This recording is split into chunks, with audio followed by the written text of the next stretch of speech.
There was once a period in time before erections were invented. There was also a period in time before televisions had hundreds of channels. And when I was growing up, my television only had 100 channels, and the majority of them were static because you were accidentally picking up some fucking alien transmissions through the tube TV antenna. And during this time, there was a hobby known as channel surfing. I'm sure that's a dead art now, because now when you have friends come over and shit and you don't know what to do, well, you can pop back, play some games with your gamer bros, and give each other Dorito enemas and all that cool shit.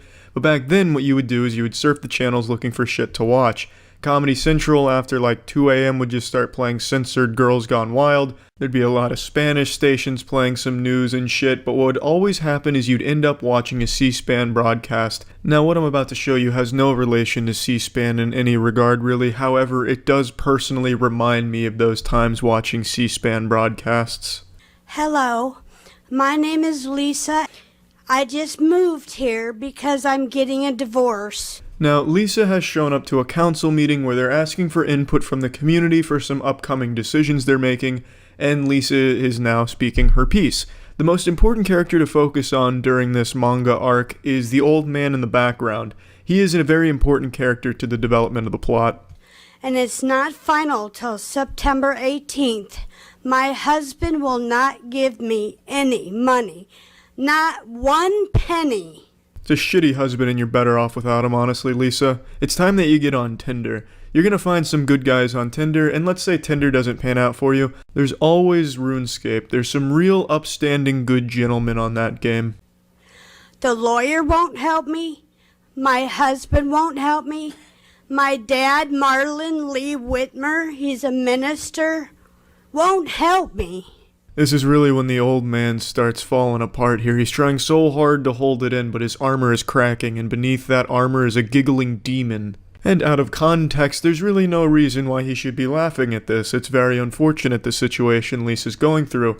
However, as the anime continues to develop, you'll start to realize that maybe this isn't the time and place to be talking about such things. My stepmother won't help me. My mother passed away 7 years ago, and my dad and Annie Hockhausen, they wrote at Vera French that they both are my parents. Annie is my stepmom. Lisa is fucking coming for scalps here. She's name-dropping all of them, putting them on blast. I wouldn't be surprised if she pointed to a DJ booth and said, "Kick that shit," and then started a diss track on him. I'm not quite sure why I'm here or what I'm doing. Well, I'll be. Butter my nipples. Lisa, that comes as a shock to me. I never got that feeling at all during this fucking Oscars acceptance speech. But there's a reason. My lawyer is Justin Title. I don't know if you've ever heard of him. The Justin Title? No, I can't say I have, Lisa, to be honest with you. For some reason, though, that name Justin Title sounds like a Fortnite player to me. Like, I imagine Lisa walked into the lawyer's office and he's like, "Just hold on right there, miss." Hits a fucking fat dab and then says, "Are you ready to get these dubskis in court?"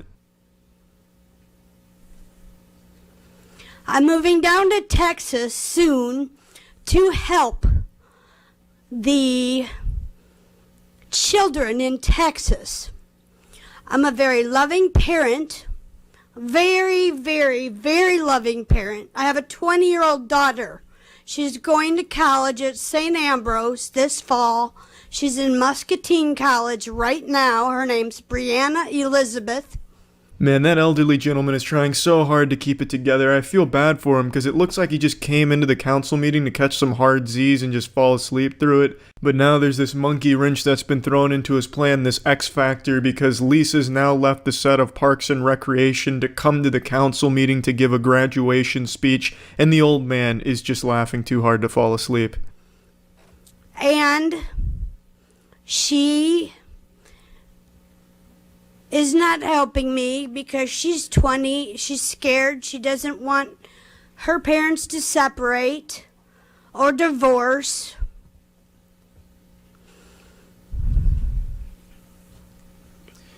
Ma'am, we're discussing the rezoning for the Portillos. Do you have any comments on that?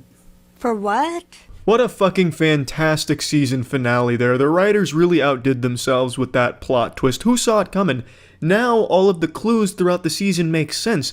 Why the old man was laughing as hard as he was, despite Lisa's story not being all that comedic, makes sense because she was delivering this DiGiorno's personal pan life story in front of a council that was aiming to discuss a Portillo's rezoning. It had no place there. It's absurd. You can't help but giggle about that. It'd be like me going on America's Got Talent and reading excerpts from The Outsider's book. Or rather, it'd be like me dropping trousers, soft dick out, and pissing into a trash can, then calling my dentist to schedule an appointment for my dentist to come take out that trash. That's not what the dentist signed up for. That's not his job. That's not what he was looking for. And neither was this council. They just wanted Portillo's input, but instead, they got Lisa's entire story. We're discussing the rezoning on 53rd for... Well, I live on 63rd. Again, we're here to hear comments about the rezoning. Well, I don't like Facebook, and I don't like the internet because I can't find a job. The library blocked my password. Now tell me, does that make any sense to you? Fuck no, that doesn't make any sense to me, Lisa. But how did they block your password? I've never heard of a library doing that. I feel like maybe you just forgot your password. I don't think the library has a grudge against you and is trying to shut you down from their internet access. It sounds like some Jason Bourne level shit. Like there's this command center at the library that has one super trained special operative that is just an expert at watching security cameras to identify if it's Lisa that just entered the building. Like some type of fucking national security alert. So then he sees Lisa come in, so he sprints to his boss and reports it. Jesus, Boss Franklin, she's here. So then the boss turns around in this giant office chair, puffing a cigar with sunglasses on, and he says, "Shut it down. Shut it all down. May God have mercy on this library." But yeah, on the real, Lisa, fuck Facebook. Ma'am, we're not here to discuss your personal life. I'm sorry. Do you have any comments about the rezoning? No, sir. Have a good day. Thank you. Next. A peaceful resolution all around, pretty wholesome, honestly.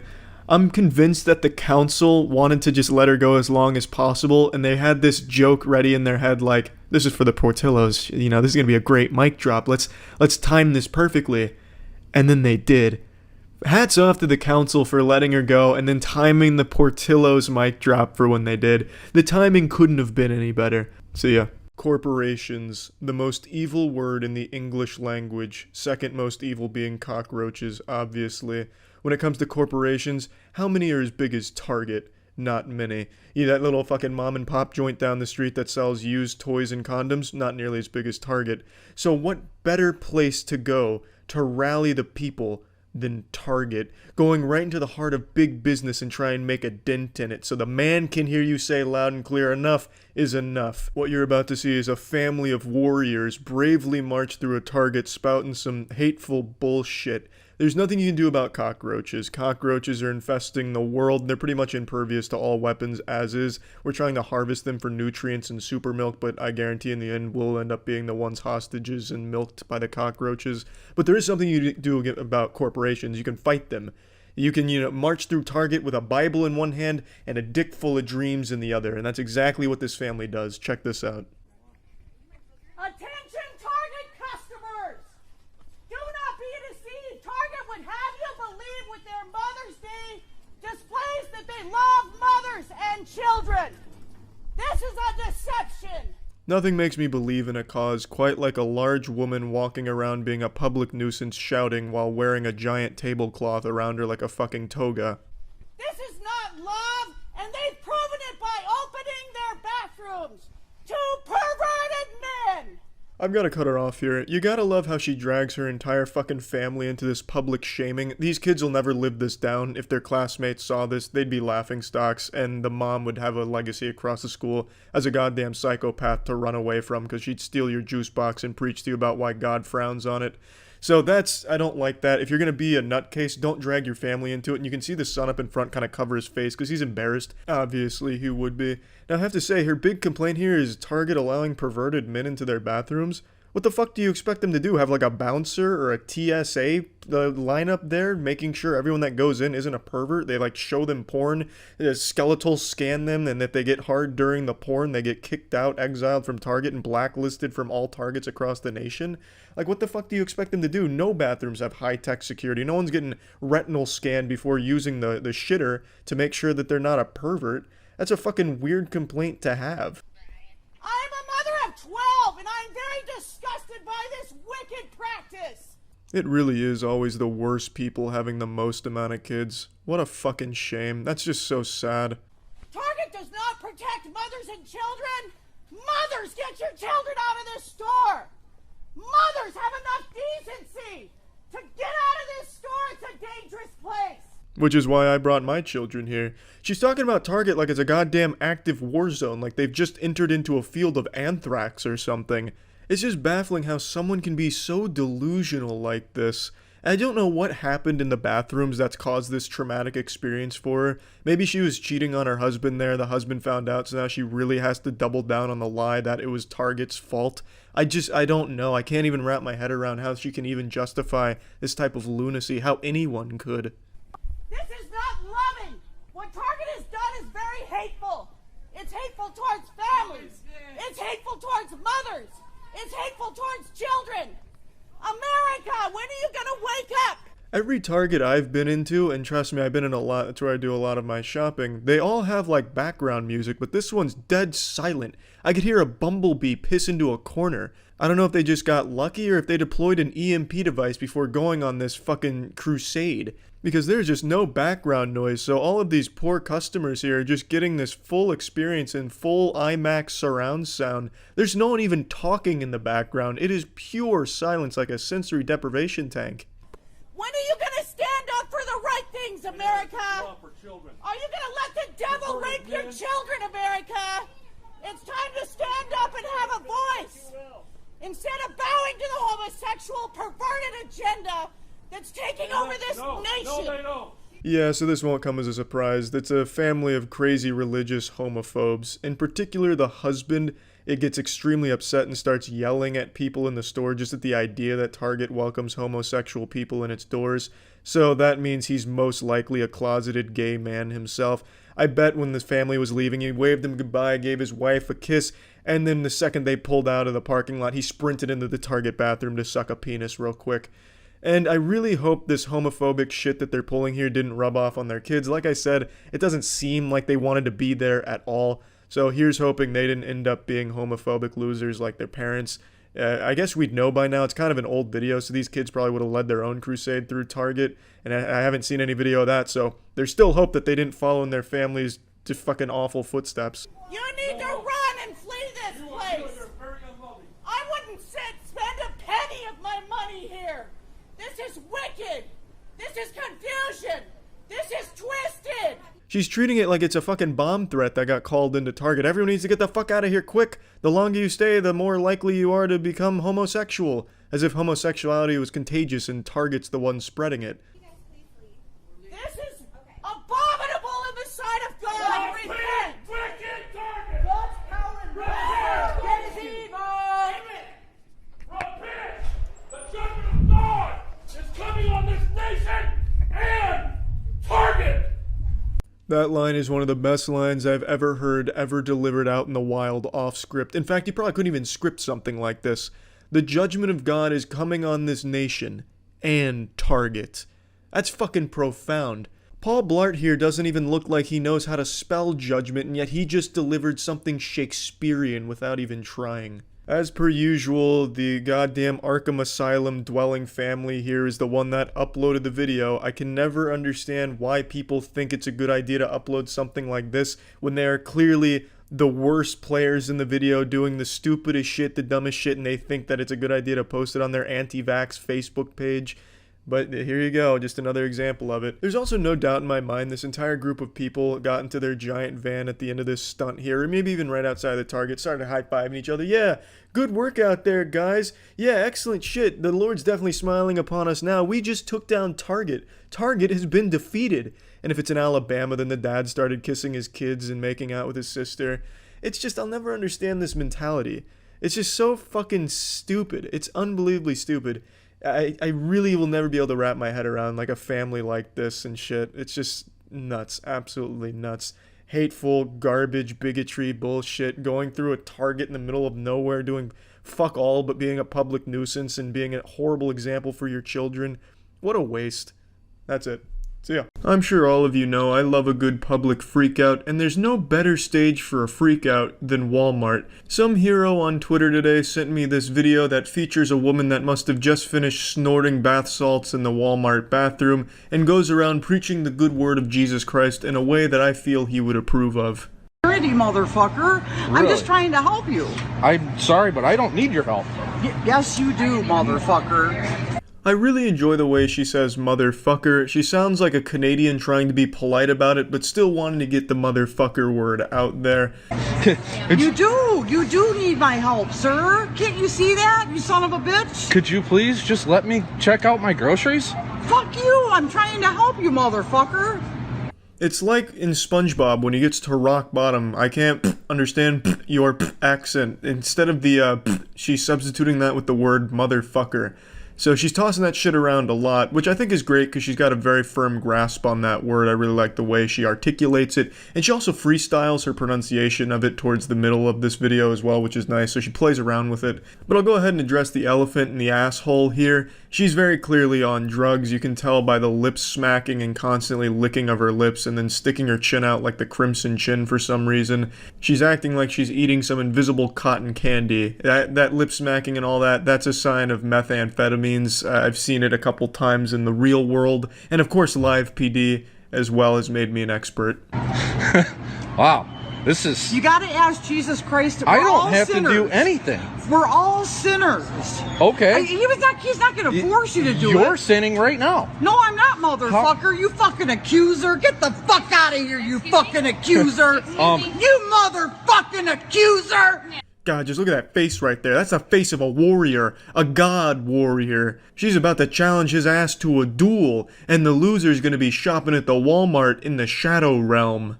Now, I'll be honest, I haven't read the Bible in a long time, so I don't know if doing meth in a Walmart bathroom is technically a sin. I don't think meth was invented back in Jesus' time, so it's not expressly in the Ten Commandments nor the Bible, I would wager a guess. So, taking that into consideration, I could see why she would think our protagonist with the camera here was being a bit accusatory. And I'm really glad that he's pointing some fucking fingers, because that sends her into an ultra mega meltdown. Get the fuck out of here! Wow. You motherfucking accuser!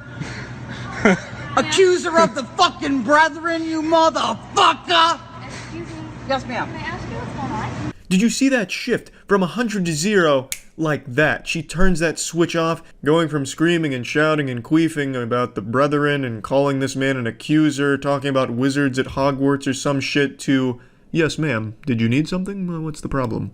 I'm pissed because he won't repent. Okay. I just want to get some groceries and go home. Because his religious views don't match yours, you're mad at I don't give a fuck because it's gonna burn in hell. Okay. Then why And you are too, bitch. If you don't have Jesus Christ as your savior, you're gonna be down there fucking with them. Yeah, that truce was short-lived, a little temporary respectfulness, and then she's going right back to talking about him going to hell, and then calls this woman a bitch who's going to hell because she doesn't have Jesus in her heart. But she doesn't know that. Maybe Jesus is in that woman's heart. She didn't take a moment to properly digest the situation and deduce whether or not Jesus was there or not. Far be it for me to make this accusation. I don't want to be labeled an accuser, but I just don't think this woman is a real ambassador for Jesus Christ. I just don't think she's doing the job properly. I don't think she knows what she's doing. She might not be qualified. There, I said it. Screaming in holy fucking terror, fucking fire and brimstone. Do you fucking get it? Yeah, totally understand. But I can't have you yelling and spewing profanities at other people that are in the store. Well, fuck you then. I mean, Answer my fucking question. Fuck you, don't call me ma'am. Who the fuck told you what my title is, motherfucker? It's around this point that she starts to transform the motherfuckers, going from a very strict motherfucker to a much more relaxed and casual motherfucker. Shut the fuck up. Motherfucker! That's why I'm doing this. Ma'am, This is my job. I'm not sensing God. She tosses around the word motherfucker more than Samuel L. Jackson, but I'm a little confused here because she says that what she's doing is her job. I'm curious to know who's paying her to go to Walmart's to start saying, motherfucker, you're gonna burn in hell if you don't repent. I just don't think that kind of job really exists. Plus, what are they supposed to do in the middle of Walmart? Just break down into tears, rip off their clothes, and piss on the floor or something to prove that they're repenting? Like, what? How, in her mind, how is this supposed to go? You're begging them to repent and saying they're going to burn in hell if they don't, but what are they supposed to do? You didn't give them a tutorial. You didn't teach them the proper ways of doing it. You know, you're just not very good at this job, if it is such a thing. I mean, I tell you, you snort 1 pound of meth in a Walmart bathroom and all of a sudden you think you're an expert on all things Jesus Christ related. Ma'am, You're in my personal space, bitch! you're in my personal Get out of my fucking personal space! You came over to me, motherfucker! I didn't come over to you! Move yourself from the Fuck you! Ma'am, Shut the out. fuck up! You all better repent! Because the kingdom of heaven is at hand! Now she's sounding like Rita from Power Rangers right before supersizing the villain. To be fair, I think she's got a great voice if she wanted to get into like some death metal screaming and such. I think she could have a career there, but I just don't think this position she's working with is going to pan out too well for her. Fuck you! I never brushed my fucking teeth! Don't you fucking know that? Don't you know that by now? Aha, the truth comes out. I knew it from the get-go. I said this sounds like a woman that doesn't brush her teeth, and she admitted to it right in front of all of Walmart and God. But I don't know why she doesn't brush her teeth. I don't see what the fuck the point of that is. It's not like it's unholy or against the Bible to brush your teeth. You know, you can still have Jesus Christ in your heart and have some clean teeth, some good dental hygiene. Get the fuck out of here, I told you! I don't give a shit! They're gonna fucking... I don't give a shit! You can lock me up in a fucking prison, like without fucking parole, and I'll be better off than any one of you motherfuckers!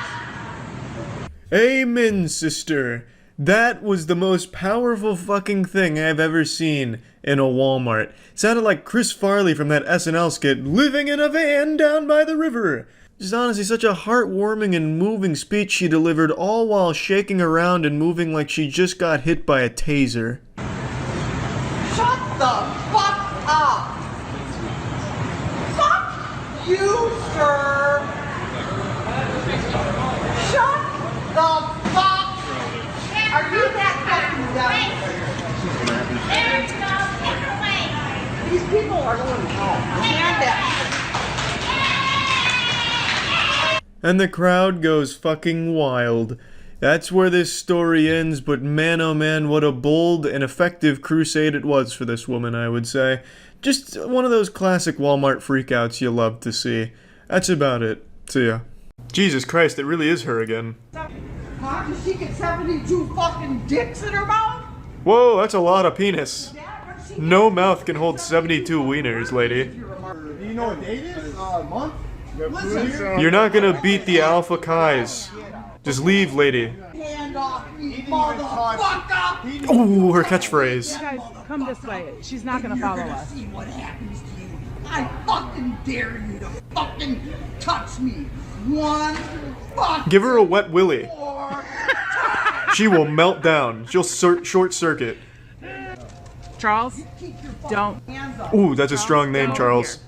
You're born for greatness. Kiss her. Confuse her. Never fucking touch me again.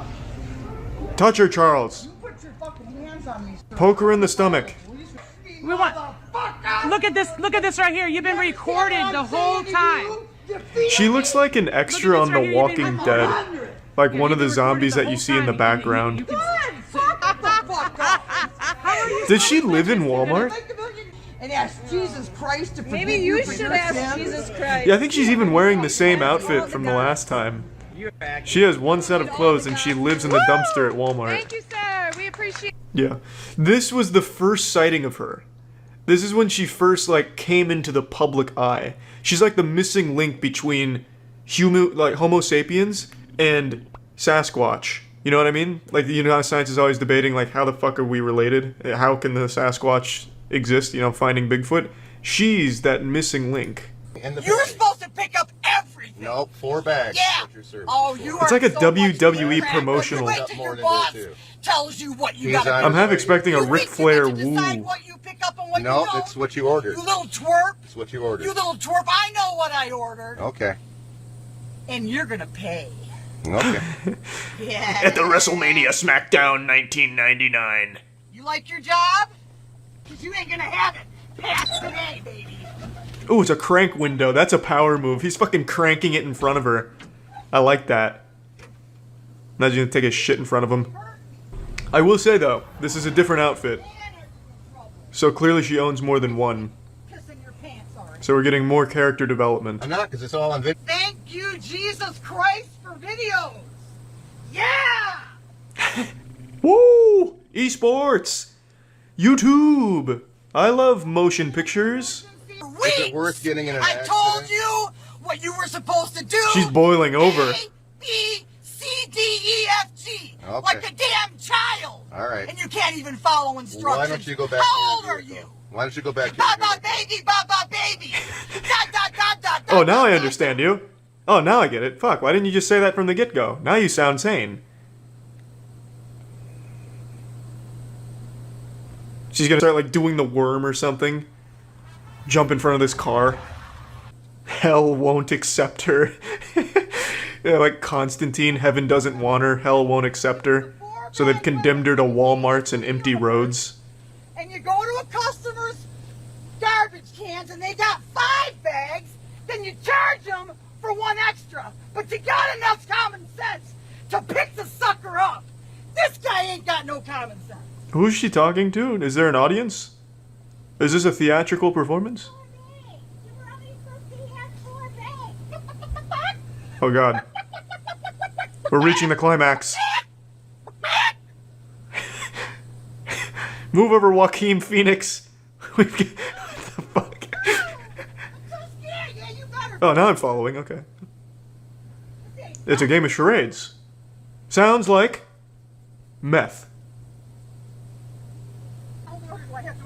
Damn, she's fucking busting a move. What was that? Was she hitting the woe? Whipping and nay-naying? Yeah, she challenged. It's her fault. She challenged him. She was talking mad shit before this. No, Willard, don't let her say those things about your mother. Oh. It's a good thing I'm not fragile. It's a good thing he's not kicking. You cannot import the endangered species. You cannot bring them to. This'll teach you to talk shit about my mid-gameplay. I may be in silver, but I box like a plat. No, we do not. Oh, yeah, baby. Oh, fuck yeah, take him down. Now he's learning strategy. Take down the man with the leash. What does he eat? Well, he has a very human flesh. Oh yeah, fucking pounding his chest like King Kong. Keep attacking the handler, then you'll be free. Good boy, Will. No one can stop you, and don't let her sexually harass you like that. Make coats out.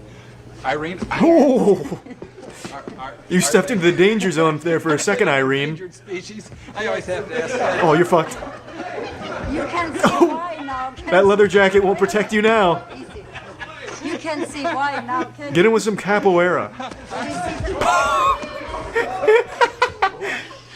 Like dominoes, baby. His technique is nuts. Rags the kangaroo attacks Marty the monster.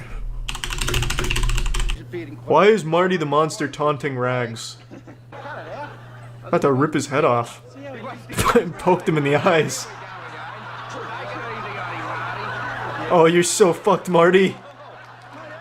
He's got him in a blood choke. It's just...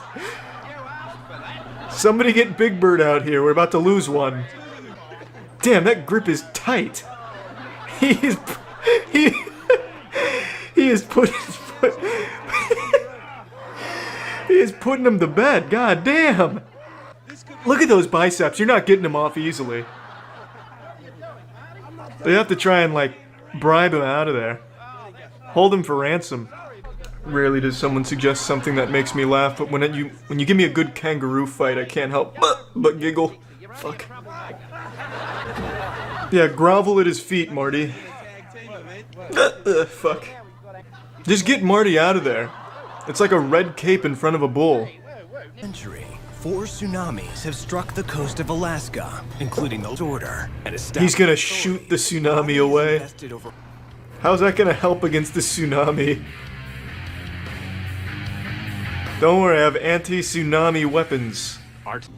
Nobody has a phobia of puppies. This man is an actor. A paid actor. Think of your family. It doesn't sound like a phobia, it sounds like a sexual fetish, like he's coming. You're not a coward. You're a pussy. Not a coward, you're a step above that. Pet the goddamn puppy, Marvin. That dog's gonna have such a big ego at the dog park, like, yeah, I made a biker afraid. There's no fear, they go after fear. I know it's tough. No, they don't. You're regaining your life. You're thinking of, like, werewolves. Dogs don't sense fear. As more and more things start opening in the world amid the pandemic, more and more middle-aged single mothers are trying to go back out into society and find things to be angry about. I recently covered the Karen apocalypse that we've just experienced. However, if the Karen apocalypse was an earthquake, what you're about to see is the aftershock. One thing I find interesting is since most people have been inside for a long time now, a lot of people are starting to get a vitamin D deficiency from what I've read. But I'd argue it's almost more dangerous to go outside due to an overdose of vitamin K. Karen. Society right now, the outside world that I've now become a stranger to, is experiencing dangerous levels of exposure to vitamin K. It's like walking into fucking Chernobyl if instead of radiation it was just pure negative Karen shit. So let me just show you the recent Karen Armageddon we're now experiencing. 45 minutes of having it on. It's the first time I've worn one. I am disoriented. I'm a little mad, if you can't tell that already. Oh, don't worry, you weren't keeping that a secret from me. I had a sneaking suspicion. Between that stereotypical where's your manager haircut, it's time to go to corporate and take a shit, also the facial expression that just kind of conveys I'm always mad even when things are great, I was just able to immediately sniff out you were a bit upset about something. Like, I'm frustrated, but I don't feel good physically. Like, I can tell you right now, I wasn't getting enough oxygen, and I just had on one of these little stupid things. Yeah, I see what she means. I can hardly breathe in this shit. I'm about to fucking pass out on you, just suffocating myself here. I like how my beard hair kind of sticks out here. It's like little innocent pubes popping out of someone's whitey tighties. But anyway, this is something I see a lot from these kind of people. I can't breathe in it. It's impossible. I'm suffocating to death. I would have loved to see her in the store if she's trying that shit, like she's just like falling over herself and then like everyone's ripping the mask off to try and save her life. Jesus! What is this, a mask? She's killing herself for our safety, what a hero! She's wearing a mask and she's dying for it! As if there's anything easier in the world than just putting on a mask. Like, how fucking spoiled and entitled and weak do you have to be to think that putting on a mask is some like giant sacrifice or something that's hard? I feel dizzy. My hands are kind of tingly. My heart is beating fast. So some of it's an emotional reaction, but some of it's a physical reaction. Now, I'm no doctor, so please take this diagnosis with a grain of salt, but I think what you're experiencing is hyper-screeching withdrawals. The symptoms seem about in line with that. You see, for 2 months, you haven't been able to go out in public and yell and scream at retail workers, so your body's just been a little bit confused, and now that you're out in public again, it's getting tingles, it's getting anxious, it's just its way of responding. I understand the virus is real. Okay, I understand the virus is real. Well, that's better than a lot of people on Facebook, so good for her there. But it's also extremely sad that there's actually people that don't think it's real, so you have to clarify that you believe in it, as if there's some type of fucking debate on whether or not it's real. Friends, look at the numbers and tell me why everybody's living in fear. Tell me why we're putting these things on and not being able to breathe. I just want to cry. Well, go ahead and cry. I'm not gonna arrest you for it. Let it all out. And as for why people are putting masks on and not being able to breathe, I think that's a problem exclusive only to you. I mean, this may come as a shock, but doctors work like 12-hour days with a mask on the entire time. Nurses too, so they can clearly breathe. The design's fine. No one's suffocating wearing a mask. Just because you soldiered through a brave 45 minutes while getting your gluten-free food at the Whole Foods doesn't mean that you're some expert on masks now. I'm pretty sure you were breathing just fine. I don't know how the fuck you walk around breathing if you're struggling in a mask. You just, like, wide open mouth, just suck all the air in as big as possible? That's all I want to do is cry because you can't see people's faces. You can't make human connection. We can't hug people. We can't hold their babies. That's kind of a weird thing to point out, right? You can't hold people's babies? Like, what does this woman do? Just go around, like, snatching babies, like, bringing them back to the stork or something? Like, that's not exactly common. You shouldn't be going up to strangers and asking to hold their babies in the first place. Now, if you're around your friends and shit, yeah, I guess not being able to hold their babies might be a common problem. I don't really know. I just feel like that's a strange one to point out. Like, you know, a lot of bad shit's come with the coronavirus, but one thing no one's really talking about, the worst thing is, we can't just hold people's babies anymore. It doesn't make sense. This doesn't make sense, and I'm not okay with it. Nothing about what we're doing is supported by the numbers that are out there. Those of you that know me, like, I am one of the most compassionate, caring people you will ever meet. Whenever someone says something like that, I immediately doubt it. No one that's actually compassionate and caring goes around wearing that like a badge of honor. I'm so humble. In fact, I'm one of the most humble people you'll ever get to know. In fact, I probably care more about all of you people than you people even care about yourselves. That's how good of a person I am, and you should know that. And I'm just letting you know that, just because I am such a good person. You know, that doesn't really rub me the right way. I just doubt that claim. But as she said, she's not okay with it, so I think it's time we cancel the coronavirus. Let's just get rid of the coronavirus now. This lady is clearly not having a good time because of it, and since she's not okay with it, well, we need to change everything.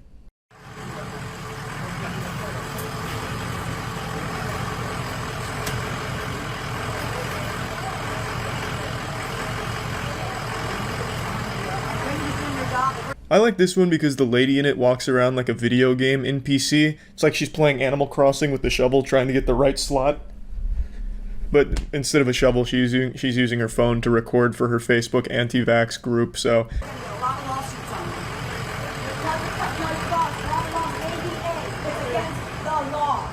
So it's against the law? It's against the law to make you wear a mask. It's against the law. Well, if you say so. I mean, I'm not going to question her. She seems like the law. She's like the embodiment of the law. So whatever she says, yeah, you know, I'm just going to agree with. The ADA tells them that you cannot make people wear a mask. It's not our laws at all. This is just made up by Bill Gates and them, and by you wearing that. Seriously, think about it. You're breathing out your toxic air, and you're breathing in the same air. You're making your lungs, you're killing your antibodies.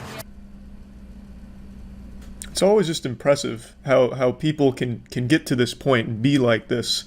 To blame Bill Gates, of all people you could have chosen. You could have done something a little cooler, like going after Elon Musk, since he's doing some like weird shit on Twitter. Why not target him? But to go after Bill Gates just seems, I don't know, underwhelming. To make him like this giant Thanos behind the coronavirus.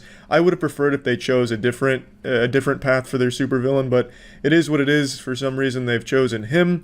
And I think the most impressive thing about this one in particular is the lady filming. She was filming because she so firmly believes that she's in the right and doesn't look crazy. And I always think that's just the wildest part. How people can be so disconnected from reality that they think that they're right and justified with their behavior that they'll go so far as to film it for their friends in their little Facebook echo chambers. I just think that's just sad and pretty wild. If there's a cold that comes around in November, you're getting sick. You're making yourself sick. You're making... Breathe. Yeah, you're spitting out too. No, baby, that's not what's going to make you sick. You're alive. Go look on the package, and it will tell you. It will not protect you from COVID-19. You are hurting yourself. Don't stop being lied to. They want to kill all the Mexicans. Do you believe in the COVID? They want to kill all the black people. They want to kill everybody. Watch out what you're being told. You're being lied to. It's actually really hard to keep up with the exposition here. I really don't understand at all what she's talking about or where she's going. But god damn it, she's confident in it and really fucking obnoxious. Do you believe in it? Do I believe with the COVID? I believe there's a virus, but it's not what they say. It's like any other virus. They have 99% cure. 99% cure. So what kind of a virus is that? We all had viruses. We all get colds. You're being lied to. Please do your due diligence. Read, do your research. Don't let the government fool you. That's something I hear a lot from this community. Do your research. It's like flat earthers. Do real research, not like, you know, real research. Do our research. Please read our sources. Please stay on Facebook and read our bullshit. But these people are so ingrained in their beliefs that no matter what, they're never changing. Like in that Flat Earth documentary, there's multiple groups of flat earthers that prove themselves wrong multiple times and still just brush it off like, oh, we must have just done something wrong. Now, the world can't be round because We think it's flat. So all this, everything that proves it's round that we just did ourselves, well, it's wrong. We must have messed up because it's flat. That's the exact same way these people operate. No matter what, they're not going to change what they believe, which sucks because it's just objectively wrong and harmful misinformation that they share between each other. But it is what it is, and at least you get some Karens melting down in public, which is always at least fun to watch from a distance. Be smart, please, for your sake. Because what's happening is she's hurting her antibodies in her body. She's breathing in the toxicity and the carbon monoxide that is going to make her sick. She's not getting enough breath in her lungs, which is going to cause her lungs to weaken. It's all damaging. Look it up for yourself. Go online and look it up. I will. Take my word. Thank you. Okay, thank you, Professor. Have a lovely day going home and then yelling at your husband. Okay, so I need to talk to a manager because I'm not wearing a mask. Okay, understood. Perfect. Just a moment. Go ahead. Go ahead. It's always refreshing to hear that signature catchphrase, I need to speak to a manager. It's refreshing, honestly. I just really, you always get like a sense of joy when a very irate woman says those words because you already know what's going to follow, and it just never really gets old. Hi, I have a medical condition that I'm not allowed to wear a mask, and I'm not required by HIPAA rules and regulations to disclose that.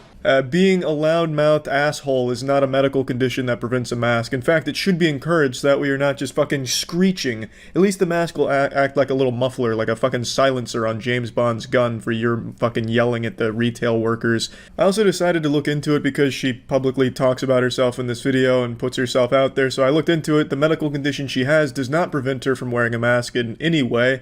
And just for the sake of playing by her rules, I won't disclose what the medical condition is, but she talks about it constantly and just has it plastered all over her website. She's also an avid flat earther and considers herself a general truther in all things, as most of these people do. Okay, can we shop for you? So, what does that look like? I have private things I want to get, but maybe I don't want you to shop see. For you, but I can't let you in the store without a mask. Okay, so where's the regulations that state that? The regulations? Yeah. That is company Because you're policy. discriminating against me now. Do you know that?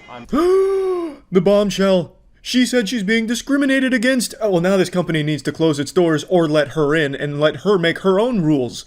Now you've gone too far. To discriminate against her? Yep, now you've gone too far. You're going on her blog, mister. You're really done fucked up now. You're discriminating against that me. we can help you. No, because I have private stuff that I don't want you to see. What kind of private stuff could you possibly be buying at a grocery store? What, are you scraping bacon grease off the grills in the back and are embarrassed about it? Are you smuggling plutonium in there or something? What could possibly be a big secret at a grocery store that would be embarrassing? All they fucking carry for the most part is food and vitamins. What, do you want people to not know that you take fish oil pills or something? I don't really get it. It's a lame fucking excuse. These people just look for reasons to stay angry, even when people are offering alternatives to kind of fit into what they're comfortable with in their lunacy. This man's going above and beyond, saying we can shop for you, we can do this for you, do that for you, and she just comes up with the most outlandish excuses to not use that and stay angry. It's wild to me. You can call corporate office, but I can't help you. Okay, well, you guys can get a lawsuit because you can't discriminate. I'm trying to help you, but I'm No, not going to you can't. How is that? How's that helping when you're going to do shopping for me? I'm going to give you my bank information. I'm doing the best I can. How do I? Huge kudos to this guy for staying so calm during a Category 5 Karen hurricane, because this shit is so fucking annoying. I don't know how he was able to maintain his cool. Miss, call corporate office. I'm sorry. Okay, I need a card. Do you have a card for them? I sure can. That'd be great. If anybody wants to shop here, you have to have a mask, and here is the policies. I edited out the part where she talks about who she is and also where she is, just for the sake of not having people go harass her. But she talks about the policies, which a company is absolutely entitled to have, and pretty much everywhere requires you to wear a mask. But for some reason, these whiny children just can't put a mask on, which takes literally less than a second. It's genuinely one of the easiest things a human being can possibly do. It takes no effort, it takes no time, and it's not that big of a fucking deal. Just some fucking misbehaving children. You can't tell me what to do. I don't want to do this. I'm going to throw a fucking temper tantrum and I'm going to throw my Legos on that side of the room and you can't stop me. Fuck you. I'm putting this on Facebook. But you're pretty chipper. You're pretty chipper. Huh? You're happy? Why not be? Why are you happy? Yeah, buddy, why are you happy when she's clearly not happy? Because she's unhappy, no one in the world is allowed to be happy. If there was a kid with an ice cream cone and a smile on their face, this woman would go over and slap that shit right out of their hands. And do you know why? It's because she's unhappy. So why the fuck is anyone else allowed to be happy? But yeah, anyway, these are the most recent Karen sightings. I'm sure there's going to be plenty more as the floodgates are starting to open. So stay tuned for more incredible Karen antics out in society. That's about it. So yeah. It's been another high-octane, action-packed week of Karen activity, reaching an all-time high. If you're checking with the meteorologist, you'll know that there's at least been a 90% chance of a downpour of Karens on any given day this last week, so it's been pretty wild. Pandora's box has been fully opened, and now we're left with the wrath and the chaos of the Karens. I can't help but draw similarities between what's happening right now and what happened in my favorite movie, 1999's The Mummy, when Brendan Fraser and the crew accidentally revive a mummy, and then as a result of this there were plagues that were put upon the world. I feel like something might have happened in this day and age where someone opened a sarcophagus and the only plague that came with that was these Karens. We'll go ahead and start with the most popular Karen sighting this week. This one's actually pretty special and pretty scientifically important, I'd argue. This isn't just some generic Karen, this is actually the guardian spirit of blueberries Karen. She comes out when she feels blueberries are being threatened, and it's someone we've read about in fairy tales, but until now we've never had video evidence that this Karen even exists. This is like finding a video of Bigfoot. I pay taxes, I pay for this park, and I don't like to see people wrecking it. We're not wrecking it. There's literally so many berries everywhere. Oh my god, we're not wrecking it! Oh, there's so many berries out here, there's so many berries! I cannot! Complete twits. You ever get so mad at someone that you just bust a fucking move? This Karen got so upset that she just couldn't help but hit the electric slide part 2 right then and there. I've said it before and it's absolutely true. Karens are just like children with temper tantrums and shit like that. Basically, a Karen is the result of a toddler being Freaky Friday'd into the body of a miserable middle school English teacher. We're twits. You're the one coming up to two young girls, getting Young mad girls, at them for yeah, picking you're like 6 years old. 6 years old? Because we wanted to eat some berries. I'm saying, eat all the berries you want, just don't take the bush with you. It's not the bush, it's literally it's a tiny branch of berries. She's like King Ramses from that Courage the Cowardly Dog episode. Return the slab! Return the berries, or suffer my curse. But I'd be lying if I said I didn't want to see her break out those moves again where she's flailing her arms around acting like she's swatting away invisible bees that are swarming her. Why don't you mind your own business? Why don't you mind your own business? You know, that is the fucking rudest thing you've said to me. You decided go to come back up where to you us. came from if you wanted to use language like that. Oh, why don't you go back to where you came from, you fucking colonizer? I like how that's where the line in the sand was. You've gone too far telling me to mind my own business. Are you kidding me? Mind my own business? Do you know who I am? I can't mind my own business because I'm fucking miserable and I need to get mad at every opportunity possible so I can yell at some kids, so I can boogie down with my fucking noodle arms, and I need to get mad. Mind my own business. Now I've gone way too fucking far and now I'm fucking upset. Imagine thinking it's rude when someone tells you, hey, just mind your own shit. Honestly, the rational response to that should be like, you know what? That's a really good point. This isn't affecting me personally. Why did I interject myself in this? I'm getting the fuck out. Where did you come from? Where did you come from? I'm actually curious. The U.S. U.S.? Oh, yeah. Oh, you're not even from here. Canadian either. Yeah, I am. Oh, so, but we are Canadian too. I was born here. I was born here too. Okay. Were you born here? No. Okay, so this is actually like I was born here and you're not even born here, and you're telling me to go back to where your grandparents weren't either. That's the thing. Were your grandparents born here? No. Yeah, that angle didn't pan out too well for you there, did it? Not only did they get to eat those berries, but they got to slap you down right there on your own fucking stupid argument. So I was a bit rough for you. Is that what you want? I'm just telling you to get a mask on. I don't have a mask. I don't have a mask.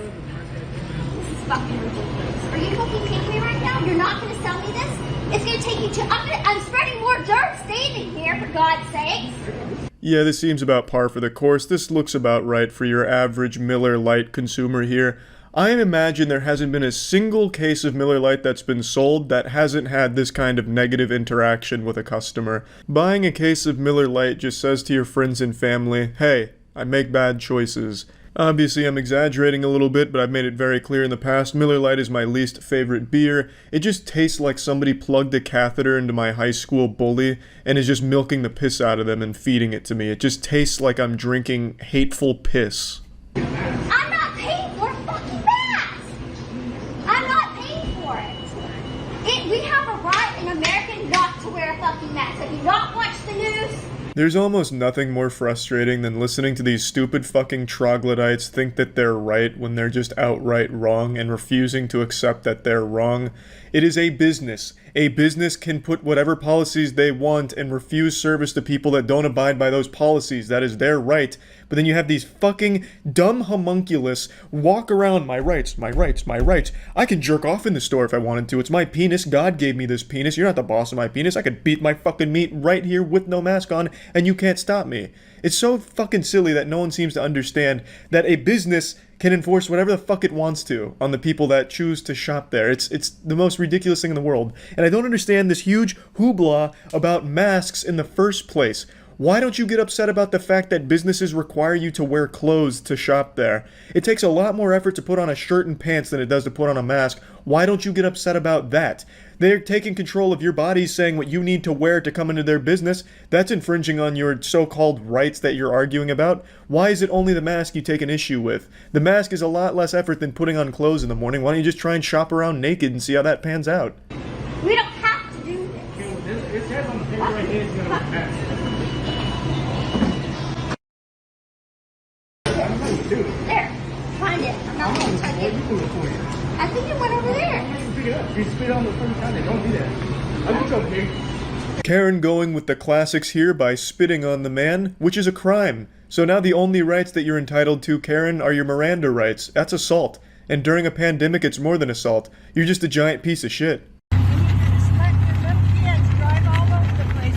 They're playing. That's what the park is for. I never saw a car in here before. It's a Power Wheel It car, doesn't man. bother me. What bothers me is you have a little kid in here that doesn't have a driver's license. He's just a little kid and you're not with him. It's not a real car. This one's almost just a wholesome Karen encounter. She smells some people were having fun at the park, so she goes out of her way to just put the kibosh on that shit and shut it down. And then she takes notice, wait a minute, those are little kids in a truck? Is that a truck in the park? Hey, what the fuck is this? These are some unlicensed kids in a fucking cyber truck. Are you kidding me? You're a terrible parent. Where are their license? I'm gonna have them thrown in the slammer for this. This is a crime. This is a fucking crime. In my peaceful park? Are you out of your fucking mind? Don't talk to me. Did I invite you into my conversation? Did I invite you into my conversation? Did I invite you into my conversation? Do you have any right to be speaking to me right now? Are you involved in this situation? Are you involved in it? I am. No, you're not. No, you're not. And don't talk to me. Do not talk to me. Take your bullshit mask off and act like a real person.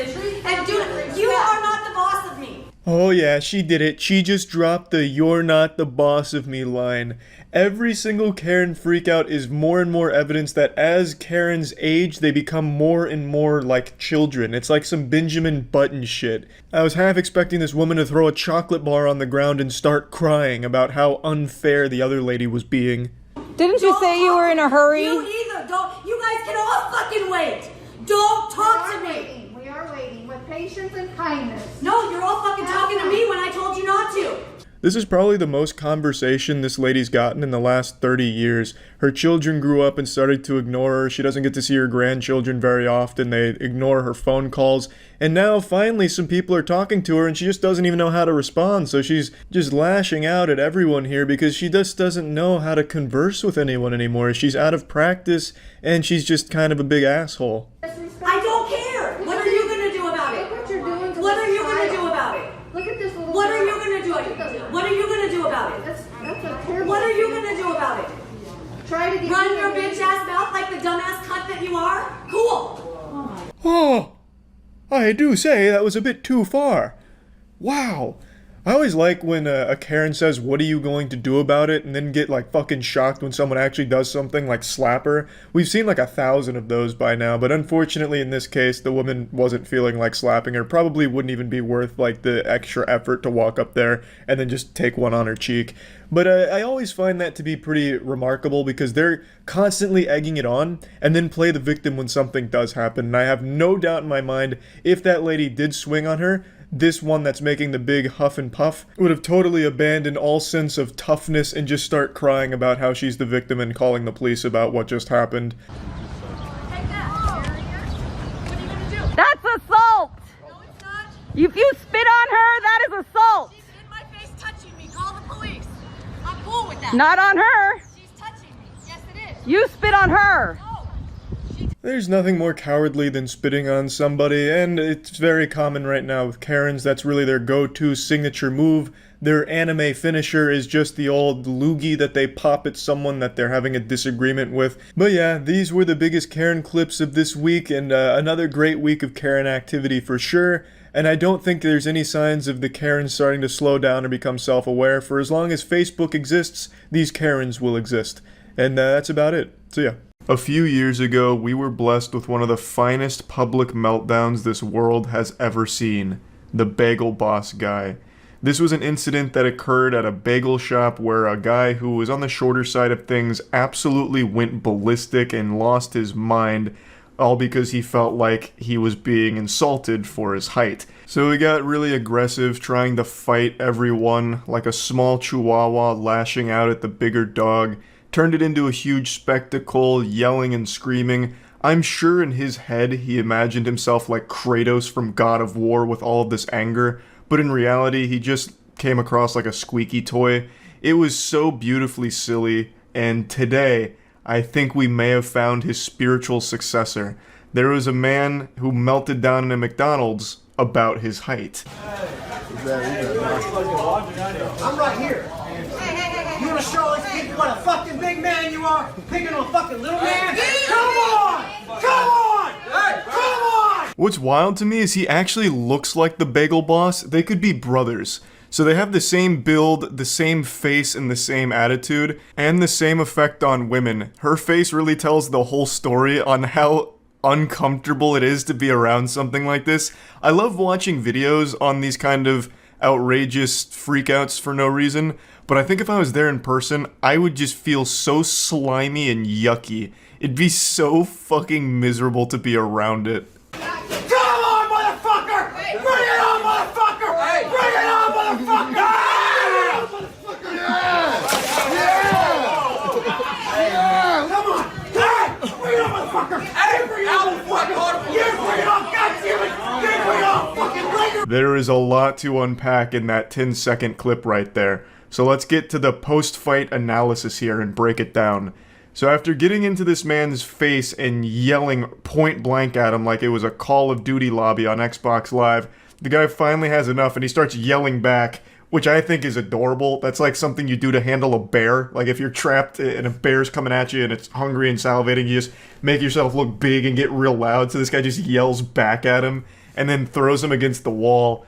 And the smaller gentleman here, his brain malfunctions, I guess, so he takes his soda, he throws it on himself, fucking waterboards himself with the Coke, and then throws it on the ground, only to slip on it. So this man just Macaulay Culkin booby-trapped himself, so he slips like it's a banana peel out of Mario Kart, hits the ground really hard, and struggles to get up briefly, and then the fight gets broken up, unfortunately. If you can even call this a fight. This is just such a sad Looney Tunes level event, what happened here. Nothing went right for the instigator here, the smaller guy who's for some reason really upset. Bring your ass out! I'll fucking lay your ass out! You hear me? You hear me? I will lay your ass down! I want to see this altercation from this guy's perspective because he's doing a much better job than the current cameraman. This guy's in like a squatted position getting a really cinematic angle here. He absolutely has some directing experience. So I'd really like to see the video from his phone because the cameraman that we're following right now is terrible. He is missing all of the action. Our cameraman is looking everywhere but where he should be. It's so frustrating. I will lay your ass out! Hey! Do you hear me?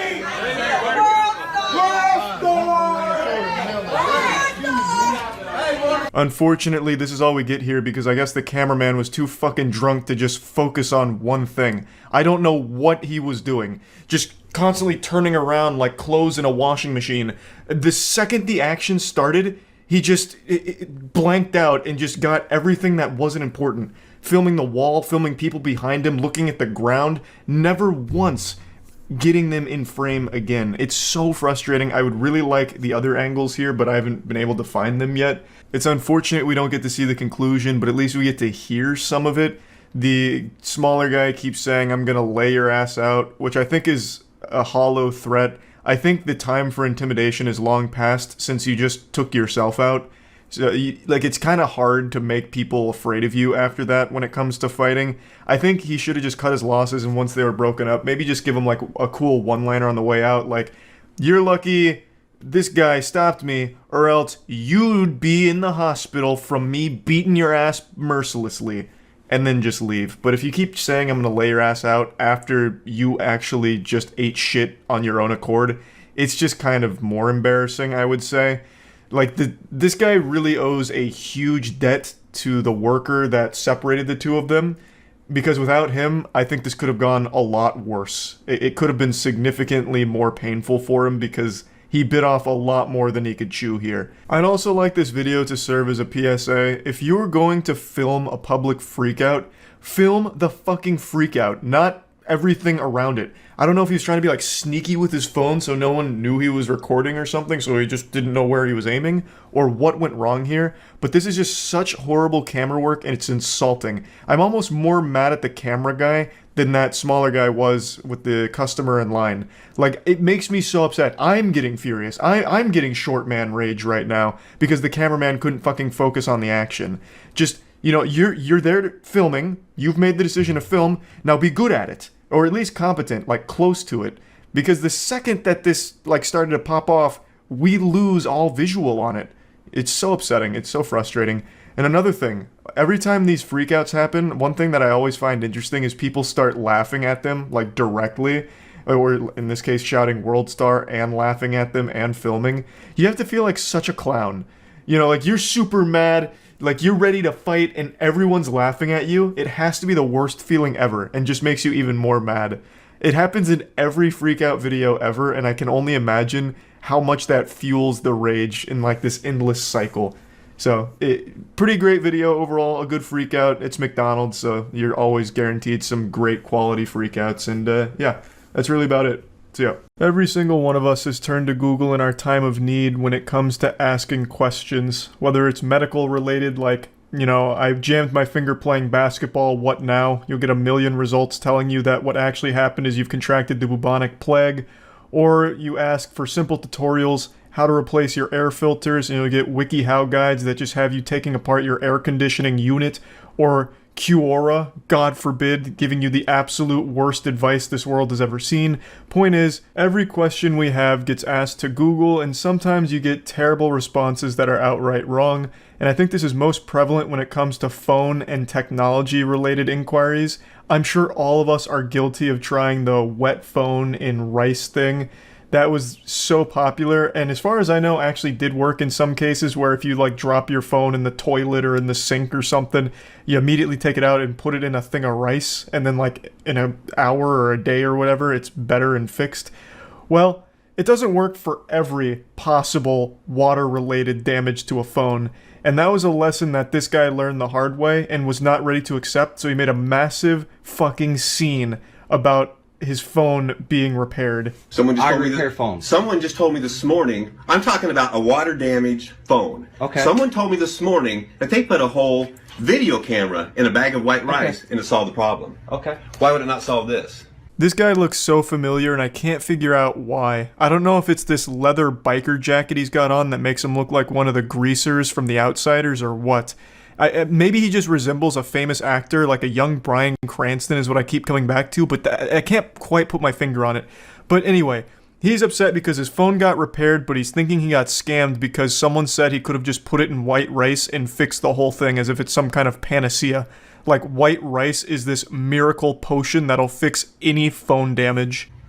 Because white rice does not repair an electrical connection that's damaged. How do you know what was wrong in there? I went through You didn't need to. I went through it and looked, and I found the problem. I asked you if white rice would repair it. You said no. So you're saying the difference between brown rice, which you tried... I didn't try brown rice. I really wish we had the beginning of this, because it seems like they got into an argument of white rice versus brown rice and what's better at repairing damaged phones. Like, I feel like we've just gone back to the Middle Ages, as if I took a phone back to, you know, the Shire, and I have to consult the local hobbit shaman when my iPhone's damaged, like, hey, how do I fix this? I dropped it in the pond over there washing my clothes, and he's like, oh, well, Charles, have you tried white rice? Like, I understand the white rice strategy, life hack has worked maybe once or twice, or even more. I couldn't tell how effective it is, but it's not going to fix everything. If his phone was left in the water for a while and all the electrical circuits were kind of fried, white rice isn't going to somehow magically repair that. It's going to dry it out, great, but it's not going to all of a sudden like reassemble those connections. I'm not an expert here, but I would trust the person who is. And this is such a nonsensical argument on brown rice or white rice. Neither one of them is going to solve that problem, which this guy just does not seem to understand. It's on camera. That's what you said yesterday. I said brown rice, but I did not say. I said I said rice. I did not say white rice. White rice will repair that. You have said 3 different things since you've stood here. And you lied to me. No. You lied to me. Not once. Let's just wait till the cops get here. Okay. Okay. God, I hate that stupid smirk he keeps doing here. Just so smug. Gives him the most punchable face on the planet. Just a face that's begging for a knuckle sandwich. His attitude too, oh, it's so repulsive. What a piece of shit. You can tell he's having a great time arguing. He's getting off on it. You can actually just feel him busting nuts in his tight little trousers there at how much fun he's having, making this worker's day a little worse, just arguing over nothing. His phone is repaired now, but he's upset because he could have done it with white rice, he says. Well then, break your phone again and prove your point. I want you to now go into that employee bathroom, drop it in the toilet, leave it there for a couple minutes, take it out, put it in white rice and see if it fixes it. And when it doesn't, I'm charging you triple. I'd also love to know his thought process on getting the cops involved. What are they going to do? Sir, what seems to be the problem? This scam artist, this snake oil salesman fixed my phone when I could have just put it in rice. Throw him in the slammer, please. I could take it apart and show you exactly. I don't care what was wrong because all it did was slide in water, sir. You told me flat out white rice will not repair that. Flat out. Exactly. Exactly. It won't. Okay. That's not what I'm hearing. I don't know what this fucking guy thinks white rice is capable of. Does he think they're like little nanobots that go in there and repair electrical devices? Like, I don't get it. I don't know why he thinks white rice is just this all-powerful entity that can fix all phones. I know for a fact he's not talking to people in person about this conundrum. He absolutely consulted his reptilian Facebook group and all of them were talking about white rice and chemtrails. So now he charged this place just to be an asshole here. Like, it's so upsetting to see. He fixed your phone already, man. Leave him alone. If you want to go use white rice and brown rice, or, Jesus Christ, even wild rice if we're talking, you know, magic, then go ahead and do that next time. This guy's such a confusing, stupid asshole as well. He said that the employee lied to him, telling him that rice wouldn't work, which it wouldn't, I imagine. But if you went to this store to get your phone repaired, why would you even ask about rice without trying it yourself? Why would you drive all the way there and then ask them about rice when apparently all your friends know better than the expert? Why not just try the rice first and see if it worked? And when that didn't work, go to this guy. Why do this first and then come back complaining about, you know, rice was an option? Well, what you hear and what I actually did are 2 different things. I don't care what you did. Yeah, you. No, I don't. Okay, so what kind of world do you live in where what is actually repaired and what you're told are 2 different things and you don't care to know the truth? I do care to know the truth. Okay. You can't handle the truth, you fucking wax statue. This man has told you a million times rice wouldn't work, and you don't know if rice 100% would have. I'm very confident that rice probably wouldn't have, and I don't even know the situation here.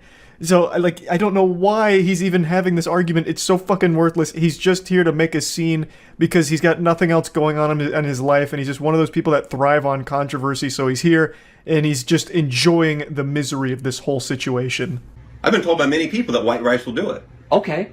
I come in here to your business, you tell me it won't. I can tell you the world is flat. A lot of people tell me it won't. It isn't. Exactly. Now the NPC's glitching out here. He can't wrap his head around what just happened. He made himself look like an even bigger fool. Is such a stupid douchebag. This again just highlights my point that there is no winning when it comes to customer service.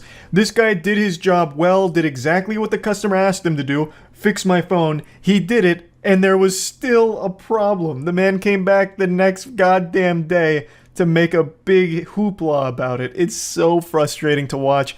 Again, My heart goes out to anyone working in a field that involves dealing with customers. Like, it's miserable, and I'm wishing you the absolute best. I also hope that the second this video ended, this guy left the store and it was a torrential downpour. Just an absolute monsoon. A biblical storm blew through and once again waterlogged his phone, immediately breaking it. And then he went home, tried rice, and the whole goddamn thing just blew up. And now he's gonna have to get a new phone. That's, if there's any justice in the world, that's how that played out in my fanfic. Anyway, that's really about it. So yep. I don't know the cause for this epidemic, but it continues to get worse. Over the last few months, there has just been an unstoppable flood of videos showcasing insufferable douchebags going ballistic at customer service workers for no reason. I have made so much content insulting these people, I'm basically like the dare class for it now. But instead of warning you about drugs, I'm warning you about being an unlikable asshole. Today there's been a pretty goofy one involving a hotel guest getting upset at a hotel worker and making unreasonable requests because he's too fucking stupid to figure out how to book a room properly, or he's just a straight up scammer. 2 kids, 2 adults. Yeah. The reservation on our phone is clear, what we reserved. Yeah. What do you expect us to do?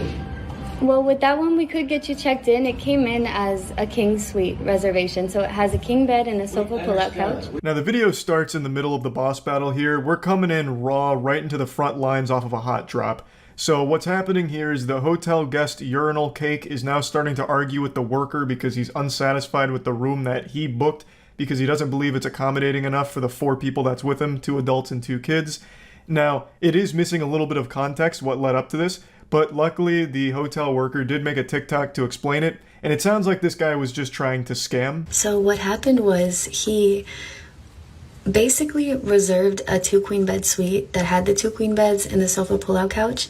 But then he called and he canceled that reservation because it was too expensive. And then he made another reservation through a third party for the king suite that has obviously the king bed and the sofa pull-out couch. But he was fighting to get like the 2 queen bed suite, but we were sold out. Yeah, this sounds really shady. This sounds like a really dog shit hustle that Ed and Eddie would have done to save a couple extra quarters to spend on jawbreakers. According to this story, he booked the larger suite with 2 queen beds and then canceled it, went to a third party to book the king suite, and then made this wonderful idea, this genius plan to throw a temper tantrum, kick his little feet, shake his fist, squeeze his nipples, and complain to the worker until they upgraded him to the queen suite, which he had just canceled. And it clearly didn't work because he must have forgot that hotels can sell rooms once they've been canceled. So the lady explained to him that every other room was booked, so he had no other alternatives, so he's just stuck there with his dick in his hand in that king suite that he purchased, or that he reserved. And he's not very happy about it. What do you expect us to do, man? We have 2 kids and us. We can't all sleep in a king bed. That's ridiculous. Yeah, I understand. It's the way that Booking.com sent us the reservation, so all that we have is that, and we're sold out for tonight. Okay, I get that. So what do you expect us to do? That's my question. What do you mean, what does she expect you to do? She expects you to go fuck yourself. Who cares? She's not your mom. It's not her responsibility to coddle you. She's given you the cold, hard truth, and you're refusing to accept it, and there's nothing she can do. There's no wiggle room to somehow just snap her fingers and all of a sudden all of the hotel rooms are available for you to take your pick of. It's you figure it out. You caused this problem. This is a problem you created. Now you find the solution. You're the one that blew this whole operation here, ruined the family vacation, bah-humbugged Christmas away with your terrible booking. You know, that's on you, buddy. Like, I don't understand why he's trying to put the onus on her to solve the problem he created. And again, this is assuming this wasn't a scam from the get-go, which to me it does sound like it. Like he's going through this sob story of, we have 2 kids. It's 2 adults and 2 kids, and it's cold outside. It's 70 degrees outside. Like, what do you want us to do? Go out there and freeze to death? Oh my god, we're gonna fucking starve if we don't get this double queen bedroom. No. It seems like he's just trying to drum up a sob story and try and get upgraded and pay the price of the king suite, which was a smaller one. And if the goal was to scam, I think he should have done a better job of acting and come up with a more sympathetic story. Just go whole hog with this one. Double down. Get the family involved. So, you know, get some props. You have your wife wheel in one of the kids on a stretcher, right? With an oxygen tank set up to it, maybe even like a heartbeat monitor or something. And you just like gently pat their head like, it's okay, Cliff. We'll find somewhere else to go tonight. God damn it, Martha, I made him a promise. We'll get him to that doctor's appointment. We just need somewhere to stay first, and we'll find it. You know, then maybe with the sympathy and the tears start flowing, then maybe the hotel worker somehow clears up a room. But you just didn't commit hard enough. I do think this is a scam, by the way. I really do get that feeling. He continues to ignore the most crucial part of this statement. It's not just a king bed in that suite. It's a king bed plus a full pull-out couch, or a full pull-out bed from the couch. So that's already 2 beds. You can absolutely, comfortably have 4 people in a 2-bed situation. Now, I do understand that it's possible he's in a loveless marriage and him and his wife haven't shared a bed in the last, 10 years, but I think just for one night, they could set that aside, sleep next to each other in order for him to have an extra night to solve this problem. But for some reason, he keeps ignoring that statement about the pull-out couch. That's what I'm saying. Yes, so we could either check you into the room or we could cancel the reservation. That's the only 2 options. Sleep in our car? No, I'm not. Yeah, I mean, where else are we going to go? Are there any other Holiday Inn Express hotels you can check us into? I don't have the power to do that, but there are Holiday Inn Expresses in Bloomington. So you're not even going to help us. You're going to say, take the room as it is, or you're on your own. Yes. Yeah, that's exactly what she should do, and exactly all she can do in this situation. There is no further help she can offer because the whole place is fucking booked, and it's your fault that this has become a catastrophe. What I can do to help you guys is get you guys checked into the room that has the king bed and the sofa pull-out couch. But apart from that, we don't have any other rooms to check you guys into. If it's regarding what you guys reserved, you would have to call Booking.com so that they could assist you with something that happened on their end. But this is just the information that we've received from Booking.com.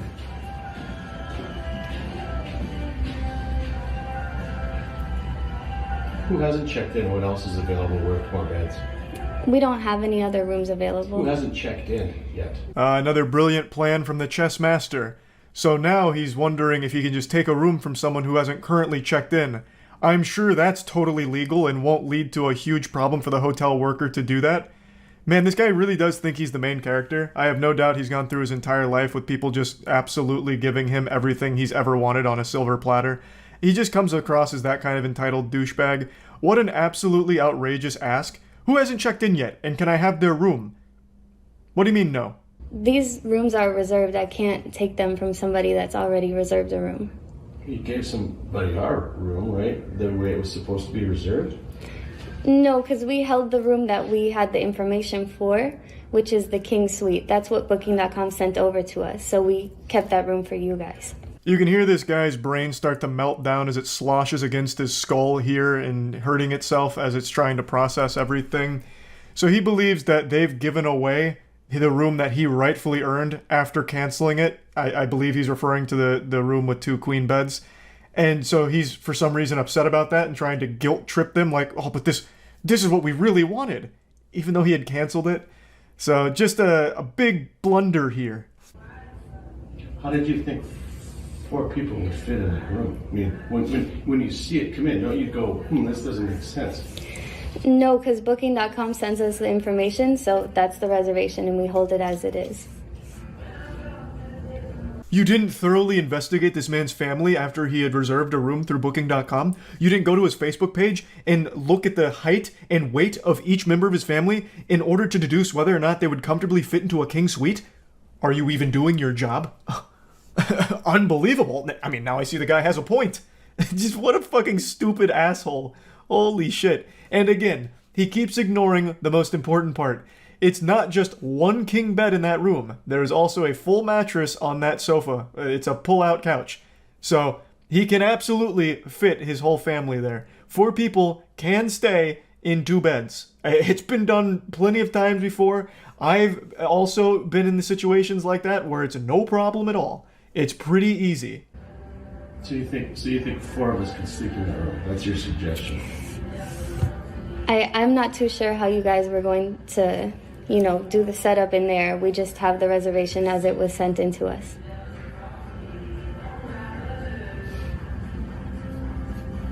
And you have no other alternatives to solve it? We're completely sold out for tonight. Shockingly, no other room sprung up as available in the 30 seconds this guy spent pressing the issue, so unfortunately it's still in the exact same spot. Though if a room did become available, I would absolutely understand if she just didn't bother telling him, because fuck this guy. I'm just stepping in. Like, you have a king bed and a pull-off bed, right? Yeah. You have 2 beds. And 4 kids. 2 kids and us. And Yeah, it's so- none of your business either. What are you doing jumping into this? It's not. Well, look, I mean, I don't I'm think saying that it's none of your business. it's, you know, Okay, yeah, shut it. I'm good. that's not really respectful. I think we can just go ahead and cancel your reservation. Then what are we gonna do? You know, I'm not too sure, but there are a lot of hotels in the area. Why don't you just sit tight for a second? I will. I'll be here till 11. I believe this cliffhanger is him attempting to intimidate her with a call to the police department. At least that's what I'm led to believe here. But who really knows, since season 2 of this hasn't rolled around yet. But I'd love to know what he'd call 911 about. Like, what's your emergency? Well, you see, at the nearby Holiday Inn Express, they're not letting me steal someone else's room. No. I booked the King Suite and canceled the previous one, but I should still get the previous one, am I right? No? Well, what do you mean? We'll cancel if there's no penalty. Yeah, we can cancel. If there's no penalty. Booking.com gonna charge us? No, but you just gotta give a call to booking.com and let them know that you want to cancel, and then there's no penalty. Okay, call booking.com.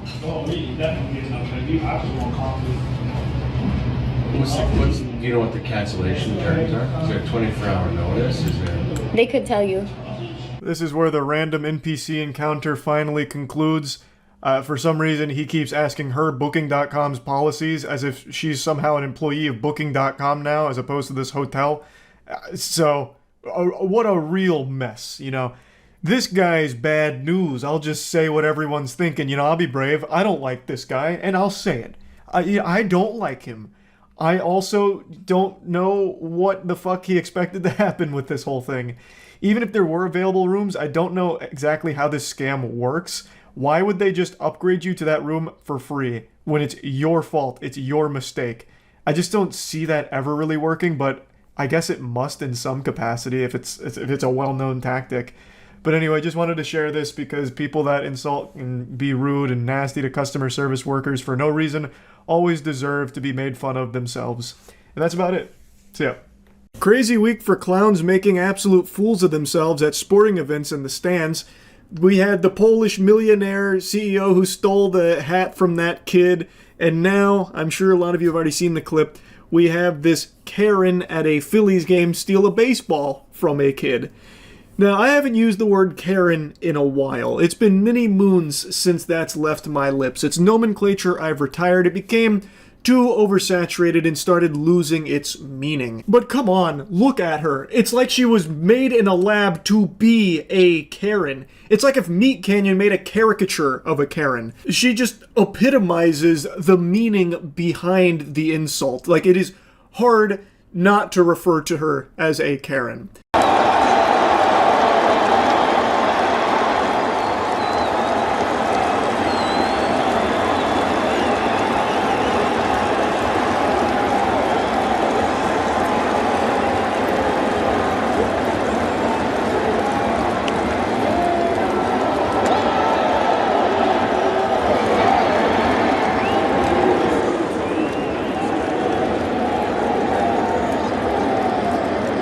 Now, when I first saw this clip, I thought it was scripted. I thought this is one of those, like, planted actor moments that a lot of sporting teams do, like, where they have actors pretend like the guy's proposing to the girl and she says no and spits on him, pours her drink over his head, that kind of thing. But it's all fake, part of the show, just to be entertaining.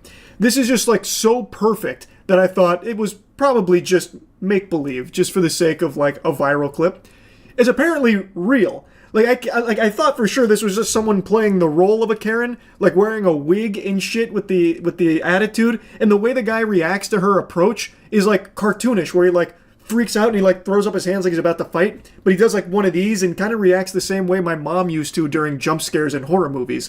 But it's real. And the reason he reacted that way is because she ran up on him when he wasn't looking and fucking shouted at him. So it actually did jump scare him. Like, I totally understand his reaction now after seeing the other angles. I'll show you the other angles in just a moment. But the father didn't want to keep, like, arguing with her. It seems like he just wanted that shit to end ASAP. So he put the kibosh on it by just saying, here, fine, take the ball. Just leave us alone, you fucking Scrooge. Just get out of here. You know, just scram. So, like, he's just like, okay, whatever, take the ball. And she leaves. So now she has taken the ball away from that guy's son. Because he got the ball and immediately gave it to his son. And the kid looks very upset about it. Not that it looks like the lady gives a fuck at all. This might be the happiest moment of her life. It looks like she feeds off misery. She's like a fucking Dementor here, making sure that she saps the fun away from the other people in the stands. You'll see what I mean in just a moment. Let me show you another angle, though, of her talking is not the right word for it, yelling at the guy.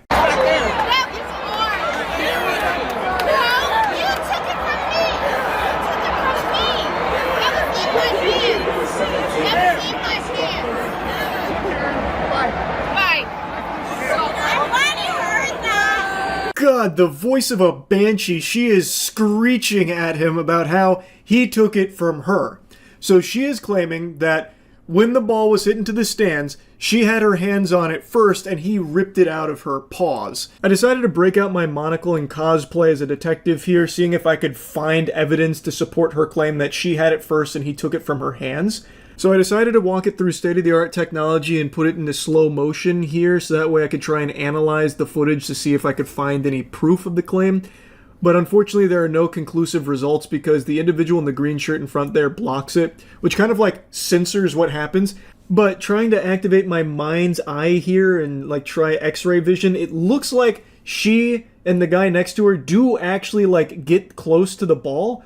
But from where the guy in the red shirt gets it, it seems too far away for them to have reached it. So I think what happened is they might have like tried to get it and they might have like even, you know, touched it, but it doesn't look like they ever actually grabbed it. It looks more like they were trying to recover a fumble in football and it got away from them. Plus, I don't see any like obvious ripping motion from the dad here. Like if he ripped it out of her hands, you would see him like have like resistance, like he'd have to like pull it away from something, but instead it looks more like he just grabs it and then walks away with it. If she was actually holding on to it and he tore it from her hands like she's claiming, there would have been like a struggle, like resistance there, which I just don't see in the clip. So I find her claims a bit dubious. It's hard to know for sure with 100% certainty, obviously, because you can't see it, but it just doesn't, like what I can tell doesn't lead me to believe that she's right, that he took it away from them. To me, it seems like she believes the ball belonged to her because it did like hit their seats. You can actually see it hit the seats like closest to them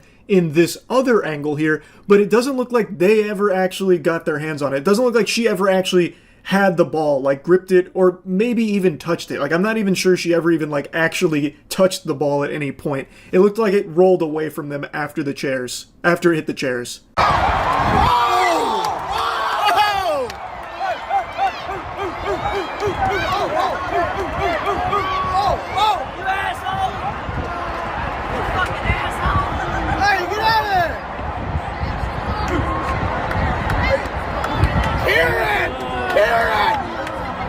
You see what I mean? I don't think she ever actually had the ball. I think there's a bunch of barnacles that she's trying to pull here, and then like attacking the guy to get the ball back to her. It's hers, it's her precious. And then he just decides to stop all this, you know, hoopla.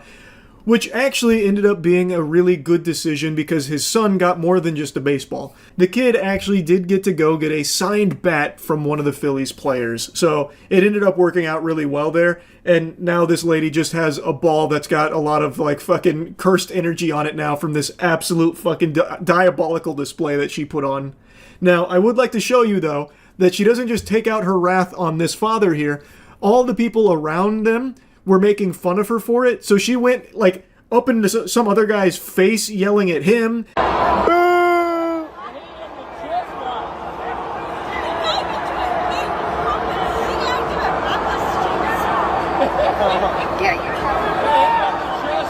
Yeah, you tell it! Woo! Oh, shit! I had to cut the audio from this part here because of a song that plays during it, but she gets right up in this guy's face barking at him. So I'm guessing he was saying something about like her behavior being embarrassing or something, so she did not take that lightly. The classes are up! Karen is ready!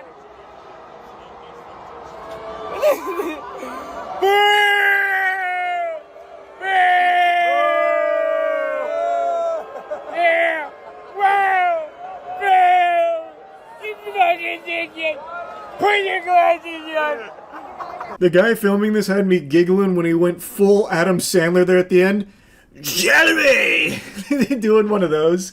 But yeah, everyone around them that saw this happen is now making fun of her. And she's very upset about it, so she literally goes into that guy's face, like hooting and hollering, and then she's like bragging about, you know, having the ball now, this and that. So she seems pretty insufferable. From everything I've seen, I don't think there's anything to support her side of the story that she had the ball and this guy ripped it from her hands. I see nothing to indicate that being the case.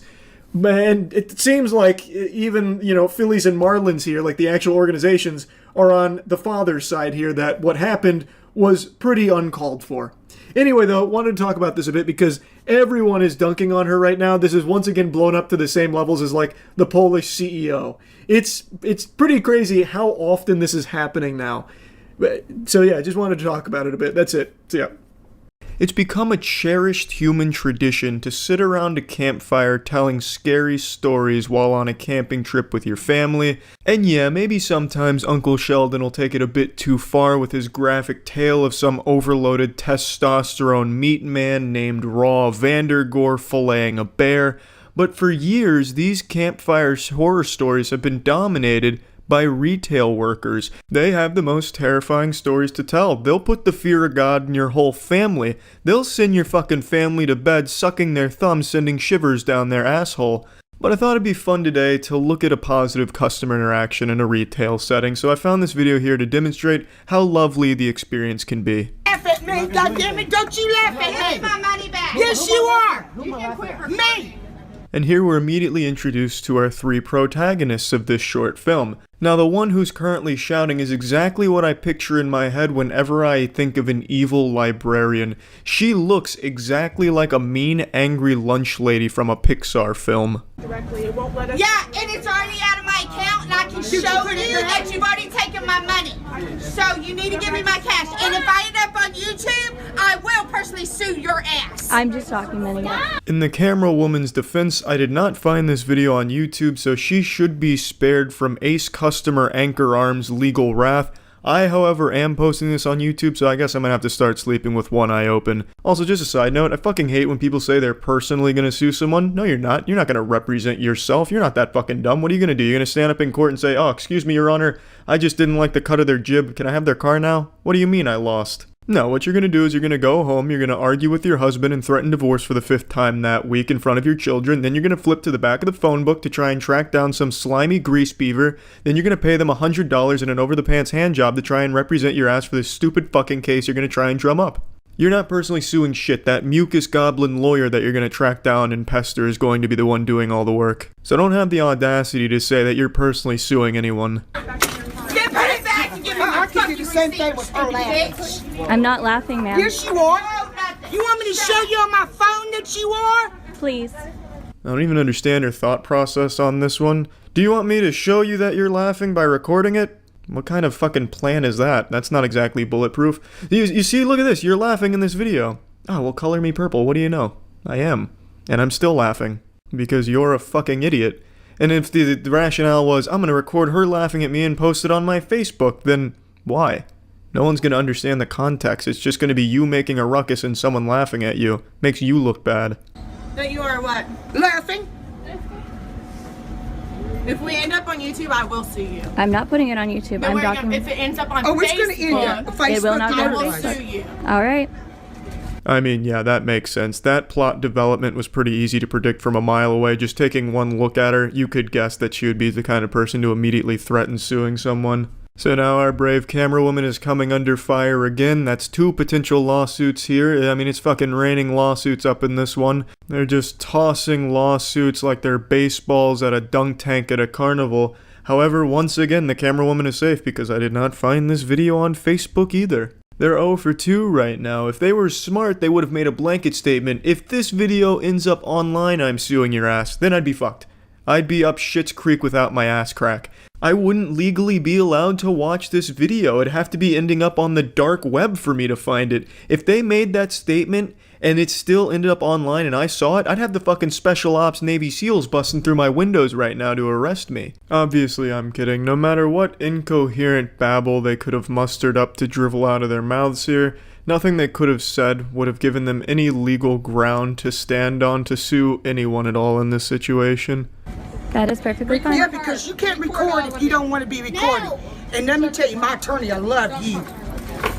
That's kind of a half-hearted attempt at threatening another lawsuit, so I'm still just going to count that one. So she's at 3 potential lawsuits here, which is a pretty impressive statistic given that it's only been like a minute. Also, just to clear up a common misconception, you are allowed to film in public, contrary to what assholes like these would tell you. It's 100% legal, even on private property like a retail store, unless it is openly and clearly defined and stated by the established retail place or whatever location you're at that you're not allowed to film. You're allowed to film. And this happened at a Sears. Sears would have everything shy of fucking cocaine and heroin on their shelves if it meant getting people in their store. I'm pretty goddamn sure they don't have a sign saying you can't film. Don't laugh at me. I'm not. I hope everyone does your fucking job. Okay. Y'all need to. Okay. And I'm calling Sears too. Okay. What? I don't care what you have. Find you another job. What's your point? What's your point? You need to shut your damn mouth and stay out of it. I have kids too. Yeah, you do have kids, and it seems that they're very well-adjusted adults judging by this video here. Shoutouts to the red-haired girl that's now filming this from her perspective. Surely that's going to look good on her Facebook. Hey, hashtag super strong woman standing up for herself at a Sears against the evil corporation. What the fuck are you thinking here? No one on your Facebook, no matter how close they are to you, is going to see this and take your side. You got your fucking pugilistic mother over there threatening to go over the counter and beat snot out of the employees here. And you have the woman next to you shouting up a storm too. Also, you're shouting in front of your kid while carrying another kid. You don't look good. No one is going to take your side, and I see this so much. The person who's in the wrong starts filming because they're so delusional that they think that they're in the right. It's disgusting. It's fucking sick.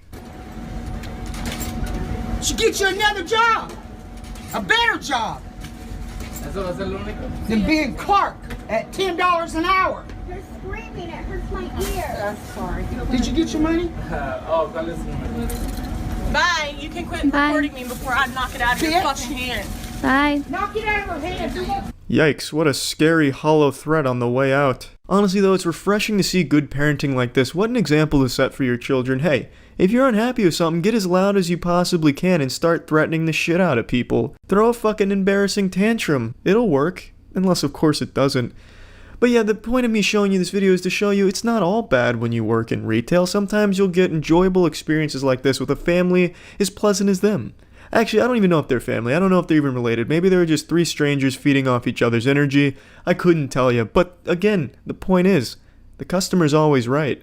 No, I'm just fucking yanking your nipples on that one. The customers 9 times out of 10 are fucking assholes like this. There's a viral video going around on the internet right now that really struck a chord within me, deep within my soul. A video that is about a short man getting very angry and he becomes a massive douchebag asshole. I'm sure most of you have seen this, but from the perspective of a short man, we're a rare breed, so I figured you'd want the unique perspective of a man who's below average male height. I'm 5'6".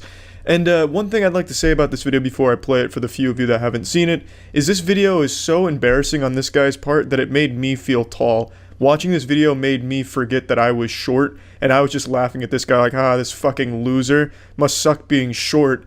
And it didn't occur to me until I went to take a shit and I looked at myself in the mirror that I was like, God damn, wait, I'm short too. You're a great woman. Why is that okay? Why is it okay for women to say, oh, you're 5 feet on dating sites? You should be dead? That's okay? Who said that to you here? Nobody.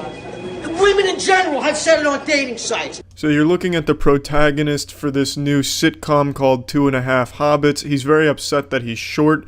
And allegedly, according to the girl who posted this video, this took place at a bagel shop, and he was just being misogynistic asshole to all the women. And that's when they started filming it, and he immediately starts talking about dating sites where girls make fun of him, which leads me to believe that he had just got rejected on Tinder, and Bumble, and Match, and Christian mingle, and his favorite Twitch streamer rejected his application to be a mod, so I'm guessing just all around was a bad day, and he took it all out on women at this shop.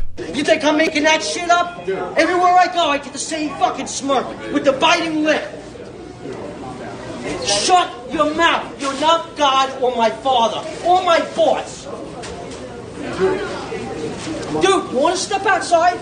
You want to step outside? Huh? I'm not standing, pal. I'm not. This is the highest level short man rage I've ever seen documented. This is the kind of shit you only read about on Reddit. I actually couldn't even believe that this was filmed. It's like filming Sasquatch. This is such a high level of short man rage. It's like DEFCON 3 of short man rage. It's unreal. Just looking for a fight, constantly on edge, looking to be disruptive. I wouldn't be surprised if before he even got into the bagel shop, he started sizing up a 7th grader, thinking to himself, yeah, I can take him. He may be a little taller than me, but I can definitely beat his ass. That'll impress the girls around here. But by far my favorite thing about the entire clip is the little chest bump on the guy ready to rumble. He chest bumps the dude's nutsack. This guy is so short, and the guy he's trying to tussle with is so much taller than him that when he does the little chest bump to be intimidating, his tits are rubbing the man's penis. His nipples are handshaking his scrotum. You shut up too. Just say, no, go ahead and attack me, Jake. Oh my god. Oh my god. I just wanted bagels. I recorded the whole thing. Ah, the classic, what are you gonna do, stab me? Says the man who got stabbed. Hey, go ahead and attack me, as he gets fucking tackled by a dude 5 times his size, a fucking college linebacker out of nowhere. I imagine he immediately regretted that decision to try and act that tough around that guy. And the video goes on, but this is the one that's viral, but there is a follow-up to it that shows what happens after he got taken down.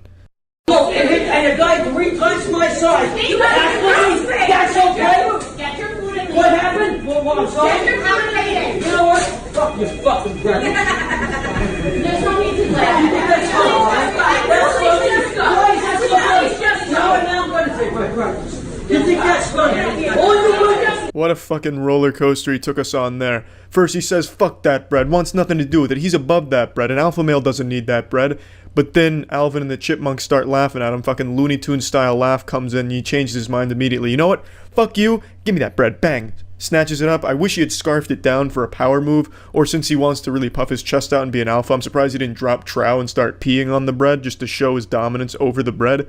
But he kind of pussies out, picks up his bread, and then goes back to just being a really huge asshole and insulting people. All you women say shit like shit. All of you.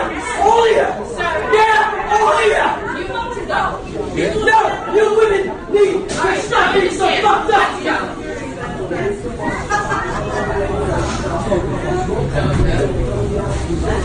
He then went home to make a blog post about why nice guys like him don't get the good-looking girls in society, and it's a shame. He is a nice guy, as you can clearly tell, well-adjusted. He seems to have a good head on his very small shoulders, but I think it's really sad the lack of self-control and most likely self-awareness. I guarantee he went home thinking he did nothing wrong, and that society was just beating down the short guy again.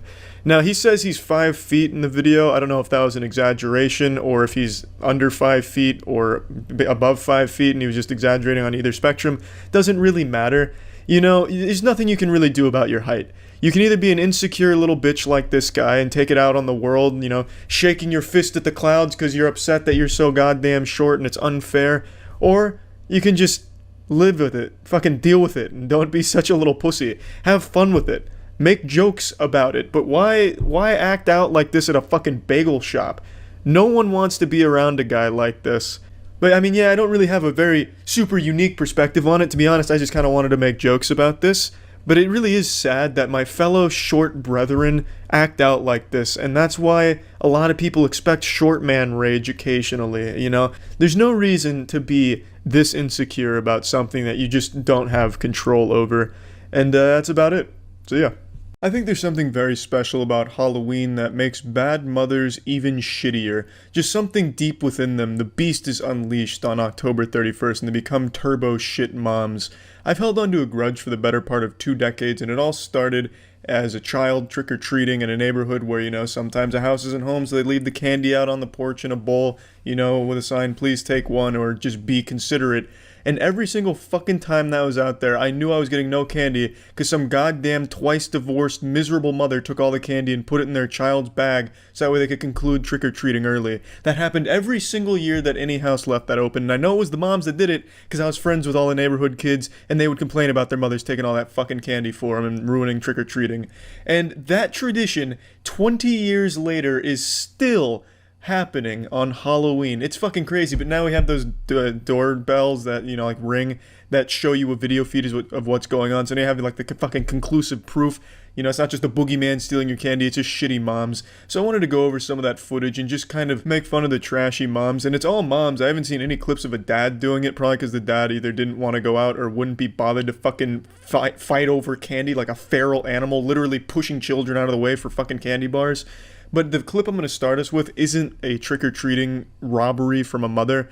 It's just a crazy mother on Halloween who pulls over a car for some shit and then just goes nuts. And the reason I'm showing that is just kind of set the tone of what Halloween brings out of bad mothers. Calm down. It's okay, I'm sorry. He apologized. It's my fault. He apologized. Yeah, I know. And you know what? That didn't upset me. But the bitch ass hoe Sorry. that told me to calm down. The first frame really tells you all you need to know about the woman. She looks like a deranged lunatic. This looks straight out of a horror film, like a scene from The Shining. She looks like something a horror legend would be based around, like a creepypasta or a cryptid, you know? Evil single mother Karen emerges from the mists and knocks on your car window, and if you roll it down, she steals your children's souls, like a modern-day La Llorona, or the Not-So-Slender Man. Again, there's no context for why she's so mad and pulled this car over, but it's very clear Amy Schumer is having a bad day.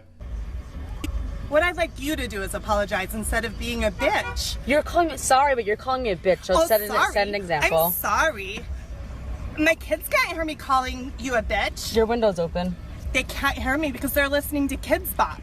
This could actually serve as a really good advertisement for Kids Bop. Kids Bop is so good you won't hear your mother being a piece of shit to total strangers right next to the car. It really doesn't matter what the situation was that caused this. Even if she was totally justified in being mad, she lost any chance of anyone being on her side, and now she's the biggest asshole here for making this car pull over and escalating it to this level in front of her children.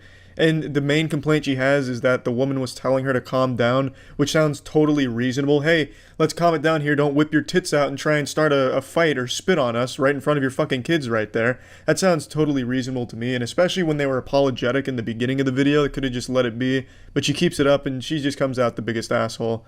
Now let's move on to some Halloween candy robberies from some great upstanding mothers. Here, open it up. Open it. Open it, Chris. Open it. I'll take it off. Oh yeah, baby, jackpot. That's a big haul tonight, Jill. You got 99 cents worth of candy going into those bags. Perfect. Shit parenting in action, baby. There it is. There's always an assumed risk when you leave candy out like this. Yes, a kid's gonna take more than you'd like them to, an excessive amount, but you never expect a parent to get down and dirty in the trenches stealing candy. And stealing is a word I'm definitely using loosely here, because you're not fucking stealing it. This isn't some grand heist, no GTA shit here. It's just you're taking candy from everyone else in the neighborhood, so when they go to that house, they'll be disappointed there's no candy left, and you're making your children's trick-or-treating experience far shorter just because you want to get this shit over with faster. I think that's the main reason adults do this. I don't think they're just that hungry for candy or that willing to just exploit people at every turn. I think it's just, I don't want to be trick-or-treating with my kid. Let me fill up their bags as quick as possible so we say it's time to go home. Which sucks.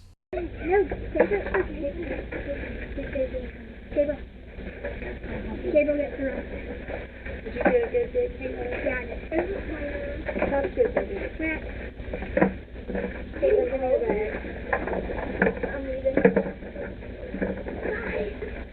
We're taking it. At first, I thought this looked like a premeditated robbery, like she had come out here with the desire to steal as much candy from these doorstep bowls as possible, because she came out with the hoodie on, the jacket, hands in the pocket. I thought she was concealing her identity. Then I realized she's not wearing a mask and it's fucking Halloween, so if you were trying to be stealthy, you just wear a fucking costume and they wouldn't know who it is. So there's no shame. She's just out here literally taking candy from babies.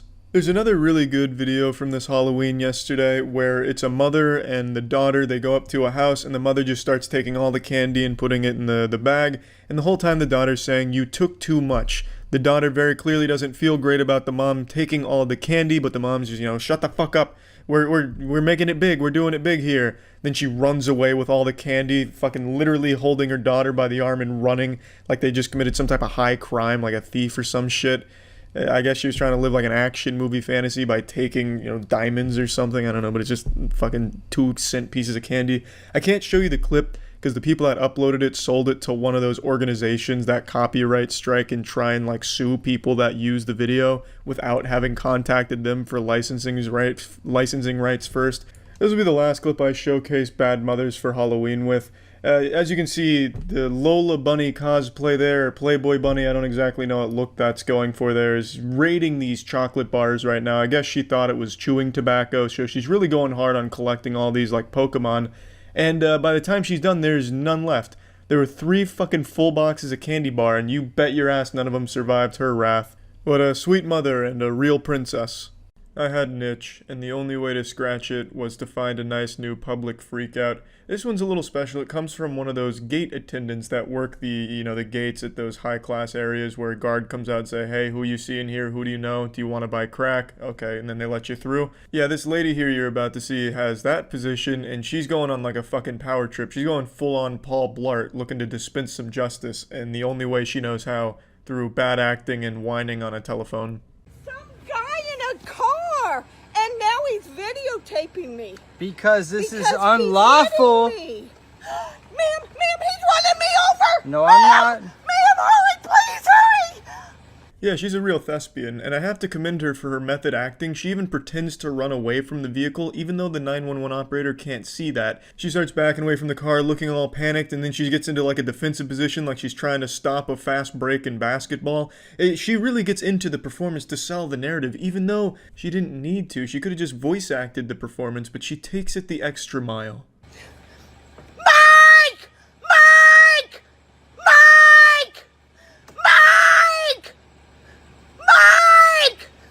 She has the voice of an angel. Feels as though your ears are being caressed by a chorus of 1,000 mermaids.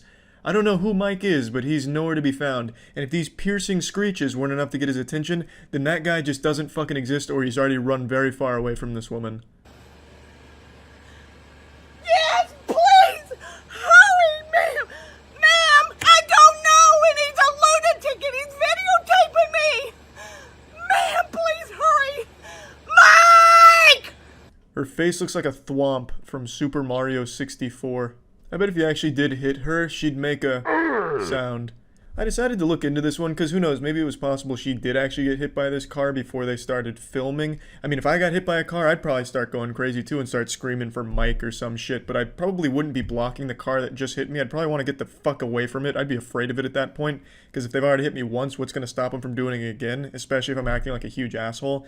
But anyway, the story is, the guy filming this pulled into an area he didn't mean to be in, so then he pulled around to leave through this gate, and this lady here, Judine, was the gate attendant, and she's stopping him and going on this crazy power trip.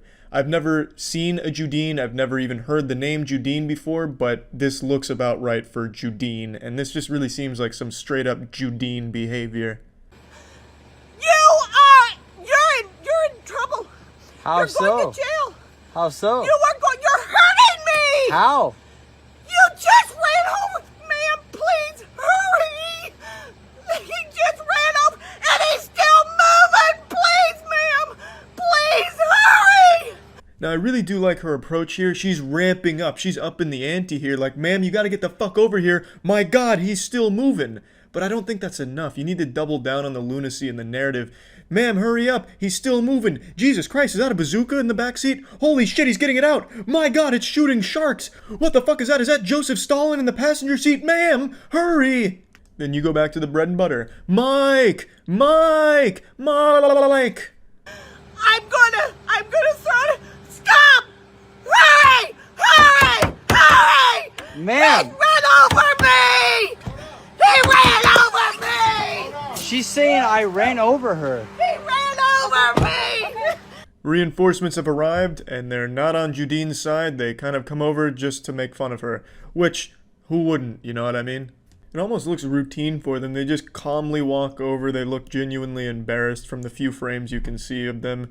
And it just seems like a common occurrence with Judine. Oh, shit. Judine's throwing herself on top of vehicles again and calling the police. What the fuck? I have the whole thing on recording.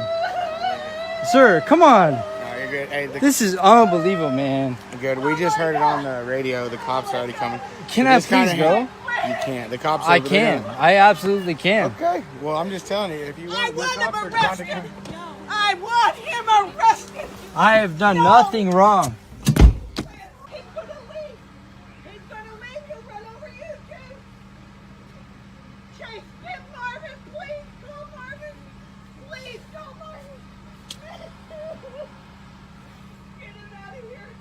She was really out here making a last-second push for an Oscar. However, it didn't pay off.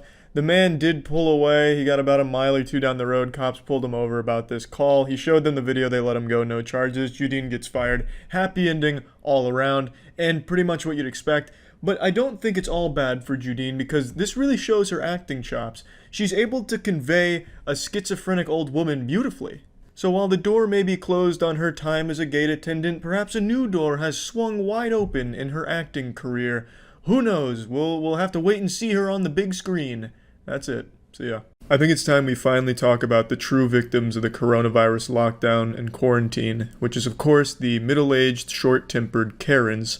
These brave women have been trapped at home for the last month with no one to complain to except their anti-vax Facebook groups, no one to yell at besides their husbands, no managers that they can speak to. They have all of this rage bottled up inside of them, but nowhere public to melt down and let it all out in a nuclear explosion of screeching and screaming and threatening lawsuits. But the good news is things are opening up again, which means the Karens now can go back out into society and make it a worse place. So please join me on this adventure. I'll be your host. I'll be like fucking David Attenborough here, and let's observe the Karens going back to their natural habitats after their hibernation.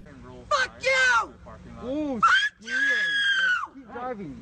Ah, wonderful. A chain-smoking middle-aged woman with her siren song, such an angelic melody, true mastery over her divine vocal cords, able to deliver this banshee's wail, fuck you. No, it's not enough! Park your car. No! Like, what the hell? You better get the fuck away from me.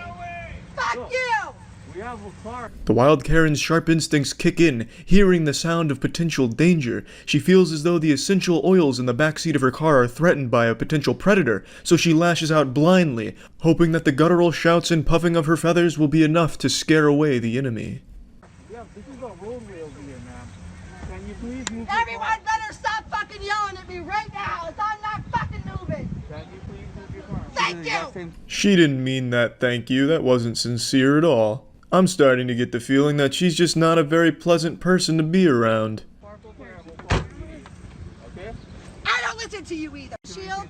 Listen, you short fucking piece of shit. Now you've gone too far, lady. Out here looking like the substitute teacher at Hogwarts for the Defense Against the Dark Arts course. Fucking scary looking loud lady. Fucking hanging out in this drive-thru looking straight out of a 1970s newspaper comic strip. Truly rude from this woman here. This woman looks like menopause. She looks like if menopause was a person. Okay? Grow some, Oh god, she called me a short fucking piece of shit. grow some fucking balls, baby. Grow some fucking balls. Shut the fuck up and leave. We're No, blocking traffic I'm over not here. moving. Talk all the fuck you want, all you fucking Hawaiians. The white lady's fucking crazy. You can talk all the fuck that you want, you fucking motherfucker. Okay, that's enough. No, it's not enough. It is not. Unfortunately, that's where the video ends, but I don't think her anger stopped there. As you could hear, she was still screaming, still going in really hard. I half expected her to take a baseball bat to her own car just out of the confusion from the anger, just hurt itself in the confusion. It is truly baffling how someone can get this upset and have so little shame to just do it in public like this, and I think that's what makes Karens so special. They don't have that level of shame or self-awareness, so they keep going out and embarrassing themselves.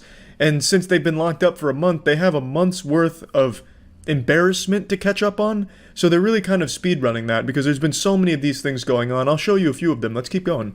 People here that's enjoying themselves, okay? This is what we're gonna do. We're gonna do the last part. Now what are you doing? Now what are you doing?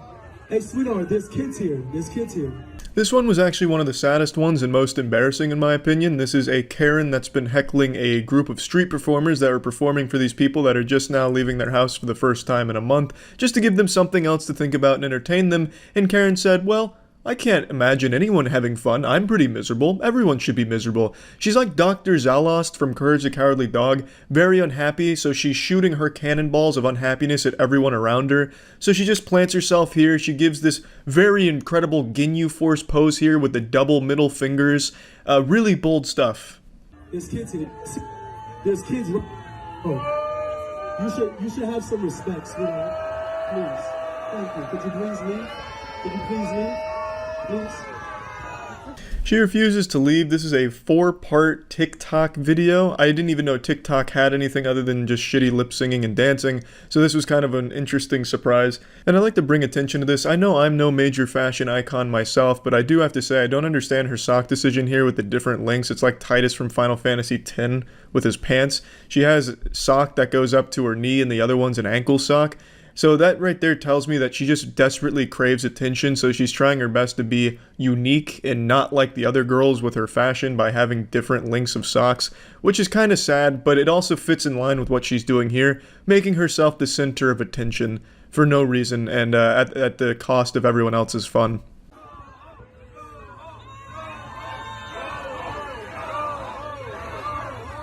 Sweetheart, we're doing flips in here. Format. Can you please move over? You were just standing right there. Why would you come right here in our way? Can you move over? Can you please? Can you move over? Can you please move over? Please? Please? Can you please leave? Can you please leave? Spoilers, she doesn't leave. She's made up her decision. She is going to ruin everyone else's day because her day and most of her days are apparently not very good. So she's taking it out on everyone around her. And this persists for a long time. I'm not going to show every part from this very pathetic saga here, but I am going to show a little bit. We'll go to part 2 now. No, you don't have to give her anything. Don't.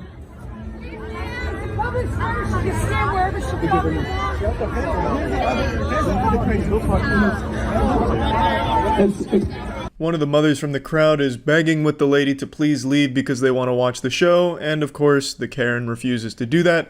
But what I find extremely interesting about this part, as you just heard, some woman in the crowd express support for what she's doing by saying it's a public square, she can stand wherever the fuck she wants. I think that is incredible. I will never understand how people can see behavior like what this woman is doing and be like, you know what? I agree with that. She should be allowed to ruin everyone else's day. It's a free country. If I want to ruin everyone else's day because I'm fucking miserable, I can do it. And fuck all of you. I like that the crowd stood up and said fuck off and told that lady to leave and she immediately left. I just have to wonder how. This is huge. Everyone, no matter what, will always have supporters. No matter how heinous and unlikable you are, there's always going to be people that will support you. I don't know if that's uplifting for some people to hear or not, but I think it's depressing. There should be objectively wrong ways of handling things, and this is one of those from this Karen standing here ruining the day, and yet still someone finds a way to support it. Crazy to me. We're gonna wake this place up. Follow me, fellas. Let's wake this place up. Everybody wants the Soul Brothers back. Follow me, fellas.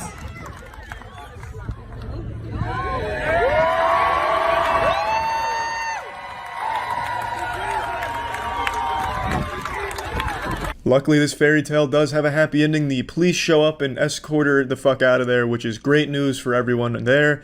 It's pretty wild how long it went on for, though. The police had enough time to walk over there and get her out before she left.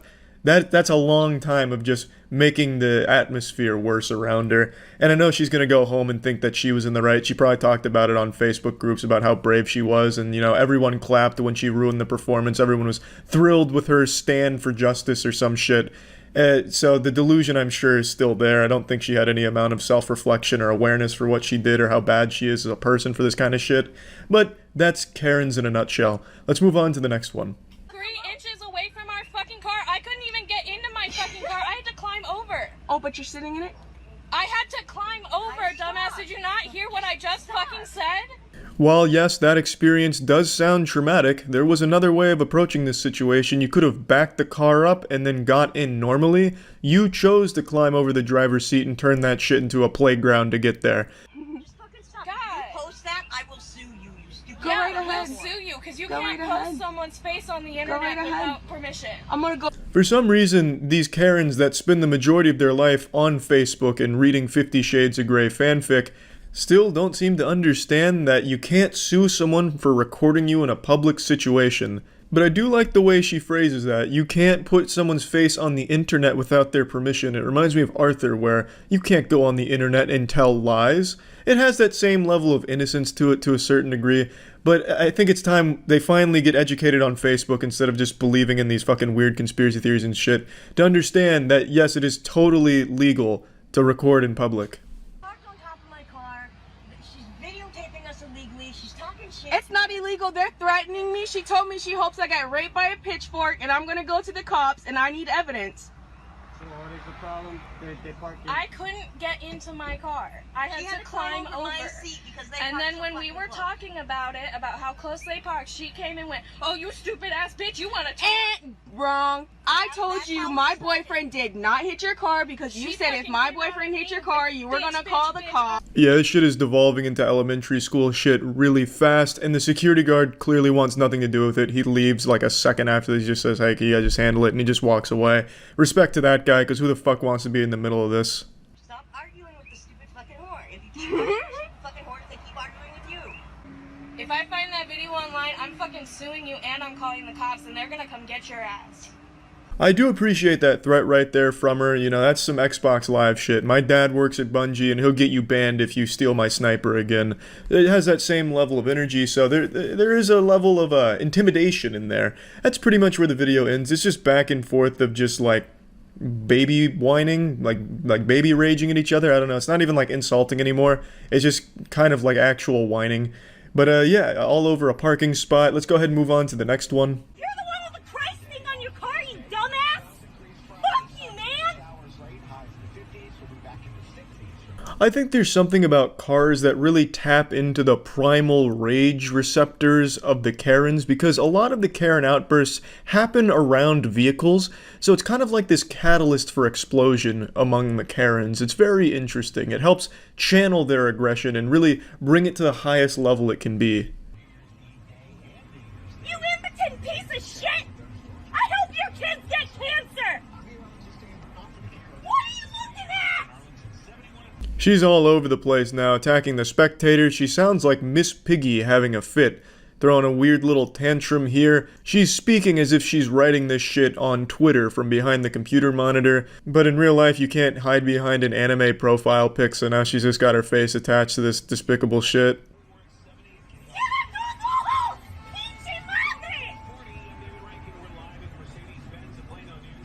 What are you filming me, you sick fuck? Is that funny to you? Honestly, a pretty thrilling conclusion. I would have liked to see where it went, because she was clearly in hot pursuit, like some Mad Max shit, honking that horn, coming in hot. But unfortunately, there's no more to that video. But yeah, there's been a ton of Karen sightings and incidences over the last week or so. I just felt it wasn't necessary to show every single one. I think these kind of represent the general attitude of how it's been getting reacclimated to the, you know, Karen meltdowns out in the world. Now that they've allowed to leave their homes, and you know, they don't have to keep tapping into the wine cellar reserves, so it's getting wild out there again. And yeah, that's about it. So yeah, the world is currently experiencing record levels of Karen activity, and scientists are still baffled as to why. I truly don't get why there's been so much Karen shit going on out there right now. Maybe it really is something with Wi-Fi. Maybe 5G is causing these middle-aged women to be more prone to meltdowns and just losing their shit in public. I couldn't tell you, but it is absolutely remarkable. So I'd like to show you what a max level Karen looks like, the final boss of Karens. This is like in Power Rangers when all the Zords come together and fuse to form the Megazord, but with all the Karens coming together, fusing into the Mega Metapause. This lady is pretty notorious, in fact. There's been a lot of sightings of her. She's like Sasquatch, but without the blurry photos, and a lot less cool. Hey, listen to me. We don't play games here anymore, okay? Next time you ever talk to me like that, you're gonna get your ass kicked by my family. They're gonna fuck you up. Look at her. She looks like an angel here, a heavenly glow shining down upon her, the Archangel of Wine. So this is a very popular video I'm sure a lot of you have seen. This was our first exposure to this wonderful woman. And one thing I'd like to point out is sometimes you can just tell by looking at someone that they're an unpleasant person to be around. This lady's dressed like she's in the witness protection program here, trying to conceal her real identity. This outfit just screams, I'm an angry old lady. What did I do? Right. They're gonna fuck you up. What did I do? Because you are an asshole. Look at the whole stairs to yourself. You had these stairs and that Why don't you go somewhere else where you can go to a gym? This is not just for you. Her voice is an absolute assault on the ears. The screeching is so high-pitched it's like some kind of weapon that'd be used for crowd control. She sounds like if Miss Piggy inhaled a ton of helium and then got, like, tickled. It's a truly ear-piercing screech. I don't know how anyone could stand to even be around that voice for long enough. She's like an X-Men, but like an evil X-Men, so like one of Magneto's crew. It's truly terrible to listen to. And apparently the issue is the girl was stretching on these stairs, and the old lady wanted to go down the stairs, which she still managed to do, but she didn't like the fact that she was stretching on the stairs. She just went down, so I guess she wants the stairs entirely to herself. I don't know how the fuck she walks downstairs and why someone stretching on them would be such a hindrance unless she's walking down like this, trying to take up as much space as possible. I have no idea how she could possibly have found trouble getting down there just because she was stretching on them. Oh, Get the fuck out of this world! Get the fuck out of this state! Go back to whatever fucking Asian country you belong in. Okay, you racist. Fucking bitch! This is not your place!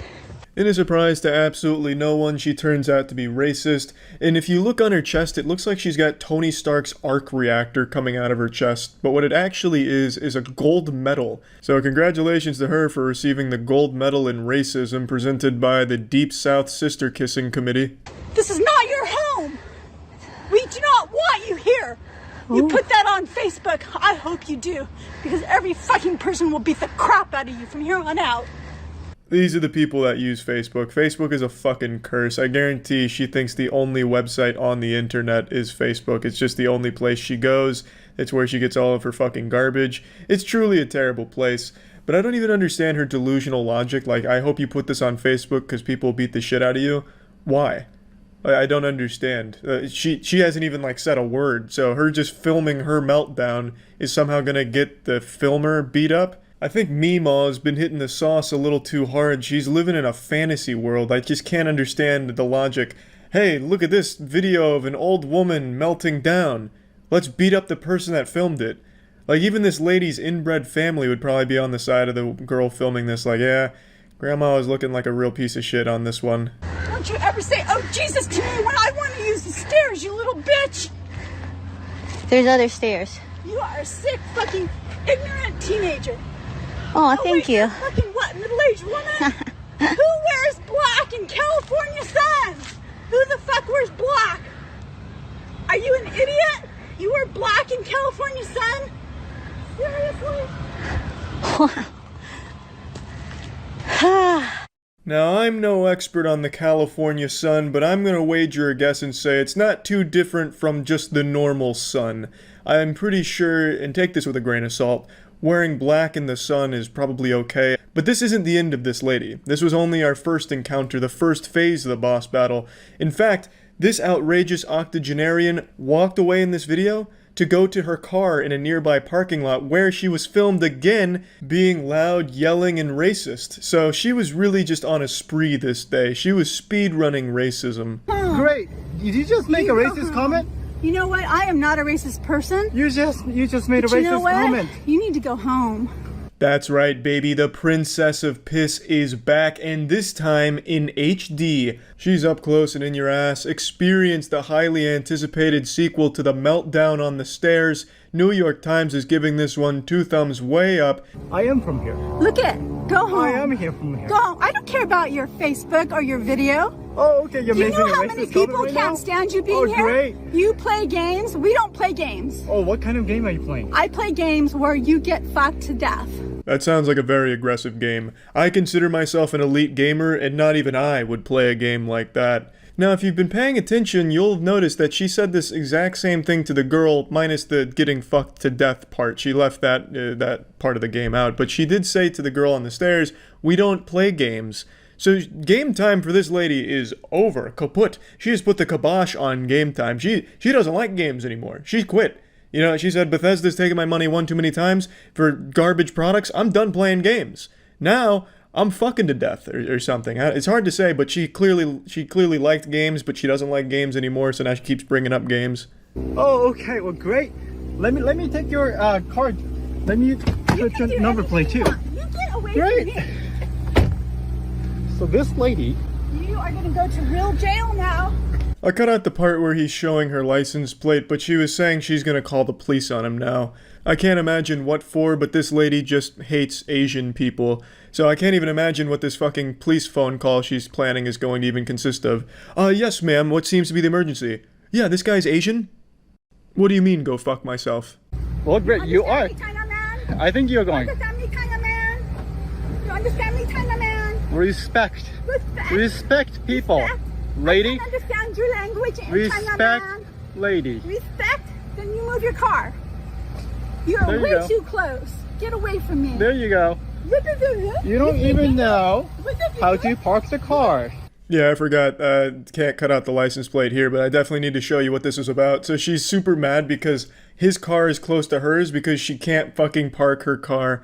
It's fucking terrible parking job. I don't know if she's drunk driving or just too old to be behind the wheel of a vehicle, but this shit is deplorable. And he's not even that close to her car at all. She just really wanted an excuse to be racist again. She hadn't had her fill from like an hour before this. It's crazy. It's hard to even imagine an old lady as unlikable as she is. Just a giant asshole. You don't even know. There you go. Do you know who my family is? Do you know who your family is? Go home to your family. Here she goes again, mentioning her family. She's speaking like an affluent teen in high school who's bragging about daddy's riches. She's treating it like it's some Game of Thrones shit where her family's gonna come out of nowhere riding on horseback to save her from nothing. I mean, she's not like in anything. She just creates her own problems and embarrasses herself. She's just a big piece of shit. This is from your government. Respect, go home. Lady. Go home. Get this educated and government. Respect. This is from my government. Get go home. Educated and so respect. Fucked. You're gonna get fucked. Your kids are gonna get respect. Fucked. Yeah, I think Grandma's been reading too much 50 Shades of Grey. She just talks about everyone getting fucked, apparently. It's contaminated her. This is my Get educated and respect, lady. This is my Did you finish college? This is from my government. Did you finish go college? Home. Did you finish Put college? that on your Facebook. Did you? You know what? Did you? You are nothing. What did you say? You're nothing. Exactly. You're nothing right there. What? Lady, get educated and respect. Little boyfriend. That's where the video ends, unfortunately. It seems like it continued, but he probably just got bored of listening to her, like, regress into baby form. Like, her intelligence was literally getting shit out of her body. Like, every pore was just losing intelligence. She just started forgetting how to speak. It just got rough. So I understand why he probably stopped recording, and unfortunately this is where the saga of this old woman comes to a close, but what an exciting one it was. A very impressive Karen meltdown and racist rant. It's fucking wild stuff. But we're not done yet. In fact, I got a little surprise for you. A bonus Karen coming in hot. Property? Hi, I'm asking you if this is your property. Why are you asking? Because it's private property. Because it's private property, sir. This is some shit straight out of a horror movie. This is a haunted Karen. If Karens were Pokemon, this would be a ghost type. This shit is truly terrifying. Just like the pan up to her weird, smiling, odd fucking... It was... unnerving is the right word for this situation here. You're defacing private property, or is this your building? You're free to express your opinions, but not on people's property. Okay. Absolutely. Sure. Just respectfully. Sure. So we're just saying, absolutely, your signs and everything, and that's good. This is not the way to do it. Okay. It's private property. Every time the camera panned to that Redditor dude off to the side there and then back to the lady, I expected her to be a little bit closer to the camera, like right out of those mannequin scares where the mannequin moves when the character stops looking at it. That's what I was expecting, but unfortunately she's keeping her distance here and still just kind of frightening people from a little ways away. So if I did live here and it was my property, this would be absolutely fine.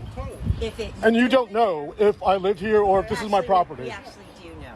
That's why we're asking. Oh, really? Because you live here, right? You said so. Because we know the person who does live here. Oh, okay. then I suggest you call him or call the police, or because you're accusing me of a crime, correct?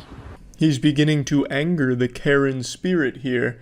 I'll be honest, it's kind of boring after this point because it's just idle conversation here. It's not too great, and then they eventually walk away. I just thought this one was especially odd just considering the way it was filmed. It really does feel like it's one of those, you know, Blair Witch type deals here, the way that it's executed. So just thought that'd be a nice little fun bonus Karen round to have in here. When you think of a hero, the first thing that pops in your head is probably like Spider-Man or Iron Man or something. But for me, when I think of a hero, I think of anyone who has to work in retail, food service, reservations, any job where you have to interact with a customer. Those are the real heroes. I have always said and always will say that any job that requires you to interact with customers is an absolute nightmare. Hell on earth. You're constantly experiencing the worst humanity has to offer every single day. Swallowing rusty nails would be less painful. And I think that's something that everyone on this planet can agree on, that rude customers are the lowest of the low. I have more respect for cockroaches than I do some douchebag that's melting down in public, yelling at an employee over something they had no control over in the first place. It is one of my biggest pet peeve. In fact, I'd say it's probably my biggest pet peeve. I hate that shit. And today there was a video that was going pretty viral on TikTok about a guy who posted his own meltdown at GameStop, and it is so embarrassing I couldn't help but just talk about it a little bit today. Let me show you it. Hey, what's going on, man? How you doing? Listen, I'm recording you just because I've had the hardest time returning this. So if you tell me no, I'm gonna go ahead and sue GameStop. I see this shit all the time. If you don't help me fix this problem that is my fault, I'm going to sue the entire company. Well, like, what do you expect them to do? Start groveling like, oh no, please, don't sue the company. Oh no, oh goodness gracious, oh please, anything but that, shaking their fist. I'll do anything to fix it. Oh god, just let me rectify this situation. Like, why do you expect the employee to give a fuck if you sue the company? Why is this GameStop employee all of a sudden gonna try and defend the company, the corporation, like, oh no, you will not. I will not allow you to besmirch the good name of GameStop like this. I will fix your problem immediately, now that you've threatened legal action. Like, they have no say-so in the corporation. You know, this guy isn't John GameStop here. Like, he doesn't care. Who the fuck cares? I just can't wrap my head around this, like, 4-year-old thought process here. If I go after the company, surely the employee is now going to be able to magically fix my issue. It's not their company. They don't care. They're just an employee of it. It's not like they're married to it. It's not, you know, they don't care. They shouldn't care. It just makes no sense to me. But all power to this guy. If you want to sue GameStop and lose all your money in legal fees, please, go right ahead. It'll be a really fun, goofy headline to read. I implore you to sue GameStop. And it's really silly in this case because it's GameStop. It's not exactly a booming corporation. Like, what are you going to sue GameStop for? Their NFTs? Like you really stand to gain nothing out of it anyway? The whole thing is just a fucking disaster, and this guy's an absolute clown. You have nothing to do with this. I just need somebody to tell me no on video so I can go ahead and sue GameStop. A brief moment of self-awareness where he acknowledges that the employee had nothing to do with this situation, but then still continues to make a big scene out of it. Jesus Christ, it's so painful. I'd rather teabag a barrel of plutonium. I'm just trying to get my money back here. I bought the PS5 bundle, and then they made me buy a whole bundle, which isn't even on my receipt. I didn't sign no contract under you guys' policy. It's just unopened things are returnable. They didn't pass you the receipt? Yeah, go ahead. I think you were in here even when I bought it. So yeah, I got pressured into buying a bundle. I didn't even want it. So I got 3 games and the charging case. I kept the controller there. You got pressured into buying a bundle, and now you regret it. What do you mean you got pressured into buying a bundle? What, did the employees throw you against the lockers like it was football hazing? And take the goddamn credit card out of your wallet to make this purchase? What the fuck do you mean you got pressured into buying a PS5? Were you just sitting there trembling like, oh my god, they're talking about a bundle. Fuck, I'm gonna have to do it. Sweat pouring down your face. You like 8 years old? You come in here acting like a big man, but your issue makes it seem like you're just a big baby. Like, what the fuck, man? Jesus. And the whole issue is super stupid anyway, because when you buy a PS5, you get games with it. It's bundled up. And I think the reason, and I could be wrong, this one I'm not 100% sure on, the reason they bundle PS5s with games is to prevent scalping or reselling. So that way you're not just getting like the raw console to like resell for profit, you get games with it as well that drive the value up, so you spent more on like the entire package than you did just the actual hardware. I'm pretty sure it's like anti-scalping measures, though I'm not 100% sure. But when you're buying a PS5, you're never just buying like a raw PS5 anymore. It's always bundled. Well, I get where you're coming from, where you didn't want to buy the bundle, but that's the only way you can get the system. Okay, what do you mean by that? So through GameStop, right now we're only doing bundles for PS5. Is that in writing? I know. So you're gonna just say no, huh? Yeah, I can't take it. So you can't give me the refund for this shit right here? No. Absolutely massive props to the employee here, keeping a level head and just delivering a firm no. I love that. Lays out the facts. The only way you get the system is with a bundle. Not much I can do for you there, champ. You made a decision that you regret, and I can't help you. But stop blaming us. It's your fault. You're dumb, not us. Like, okay, when's your manager working so I can come and fuck with him? Because I'm gonna definitely come fuck with him.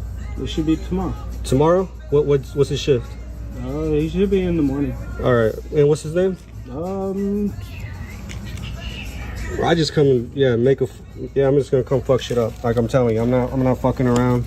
The guy who got pressured into buying a PS5 apparently is gonna come make another big scene to the manager of the GameStop. How embarrassing. And this happens every single time. The customer is the one recording this. It blows my mind how every single time there's an event like this, it's always the biggest asshole that's recording it thinking they're right. He posted this in full confidence thinking that TikTok would be on his side, but instead all they did was steam his ham. They fucking slam dunked this guy across all of TikTok and on YouTube. I saw Jamari made a video about this as well. This guy's just become an absolute laughingstock, and it was entirely avoidable multiple ways. A, not making a big hoopla about you making a bad decision financially that you regret. Your fault. Take responsibility. Nothing GameStop can do for you here. And 2, not filming it yourself. You could have just not filmed it. And then 3, if you had the compulsive desire to film it, you couldn't fight the urge just scratching at your neck like, oh, I'm being an asshole and I gotta film it. Yes. Okay. Even after filming it, you could have just not posted it. Like, there were 3 ways of avoiding yourself being an absolute joke on the internet, and somehow all 3 of those filters you went right through. Impressive. This is, you guys are trying to upsell motherfuckers.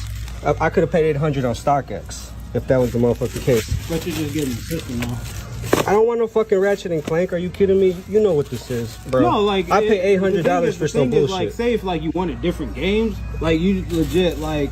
Can you give me in-store credit for all this? Let me stop you right there, big guy. You do not want in-store credit at GameStop. They will give you like $15 for this entire PS5. It'll be $15 and like 5 toothpicks. In-store credit is the last thing you should be haggling for here. It is not worth it at all. No, y'all trying to play me. It's a brand new game and I'm here to return them. Saying y'all. Y'all GameStop, and you represent GameStop. You ain't got no name tag or shirt, but you GameStop. So that's why I'm saying y'all. Yeah, if you don't want to represent it, then quit. I work. Ah, yes, the classic. You work at GameStop, which means you are GameStop. So all of my problems are your problems. I don't even know where to start with what just happened there. Telling him to quit if he doesn't rep GameStop. What does that mean? What are you talking about? This guy's giving you all the answers to your questions and you're still mad at him. It's your fault. You signed the receipt. You didn't have to pay $800 for the bundle if you didn't want to. You not only signed the receipt, you walked out of there and you went home, you marinated on it, and then you came back and made a big scene about it. Like, it's your fault. It's not this guy's fault. Telling him to quit his job if he's not there to, like, fight for GameStop tooth and nail is so silly. Oh, I can't stand, like, customers like this. These videos just always boil my blood. I've never even worked in like the customer service industries or anything like that, but my heart absolutely breaks for the people that have. It seems so miserable. And seeing customers in real life, like you see the worst fucking people. It's so aggravating. So yeah, I just wanted to talk about this a bit since the video was floating around, and that's really about it. See ya. You guys know me. I love a good freak out where someone completely fails to control their emotions and makes an absolute fool out of themselves in public. But you know what I love more than that? A good story. But what happens when a good story meets a good public meltdown? You get a piece of art. Something that not even Leonardo da Vinci could paint. He couldn't portray such beauty. And today I'm happy to say we were blessed with this perfect storm. We got an absolutely wonderful apocalyptic explosion in public over nothing, and an incredible narrative to accompany it. Do you have a vagina? I don't know. That's kind of my business. Do you? Do you have a vagina? I couldn't imagine a stronger intro- Oh my god. Oh my god. That was my dog. She just scared me. She must have been having a dream and kicked my chair. I thought for sure an earthquake had just hit Florida. Wow. Alright, now that my heart rate's come down after that jump scare, what I was saying is this is one of the finest beginnings to any fairy tale I've ever heard. Like, imagine if Harry Potter had started with a question like this: do you have a vagina? It immediately sets the tone for the rest of this video here. Yeah, that's a weird thing to ask. You're the one asking me what gender I am. I didn't ever ask you that. You're asking my pronouns. I didn't ask that either. Do I look like a man? I don't know what you look like. Do I sound like a man? Maybe, I don't know. There's a lot to unpack here, so let's pour some milk on this cereal. The lady on the street is accusing the person filming of asking her pronouns or something, which apparently never happened. The context for what led up to this is this lady who's on the street right now causing a bit of a ruckus. She was eating at this restaurant and then claimed that the restaurant served her cat meat instead of chicken.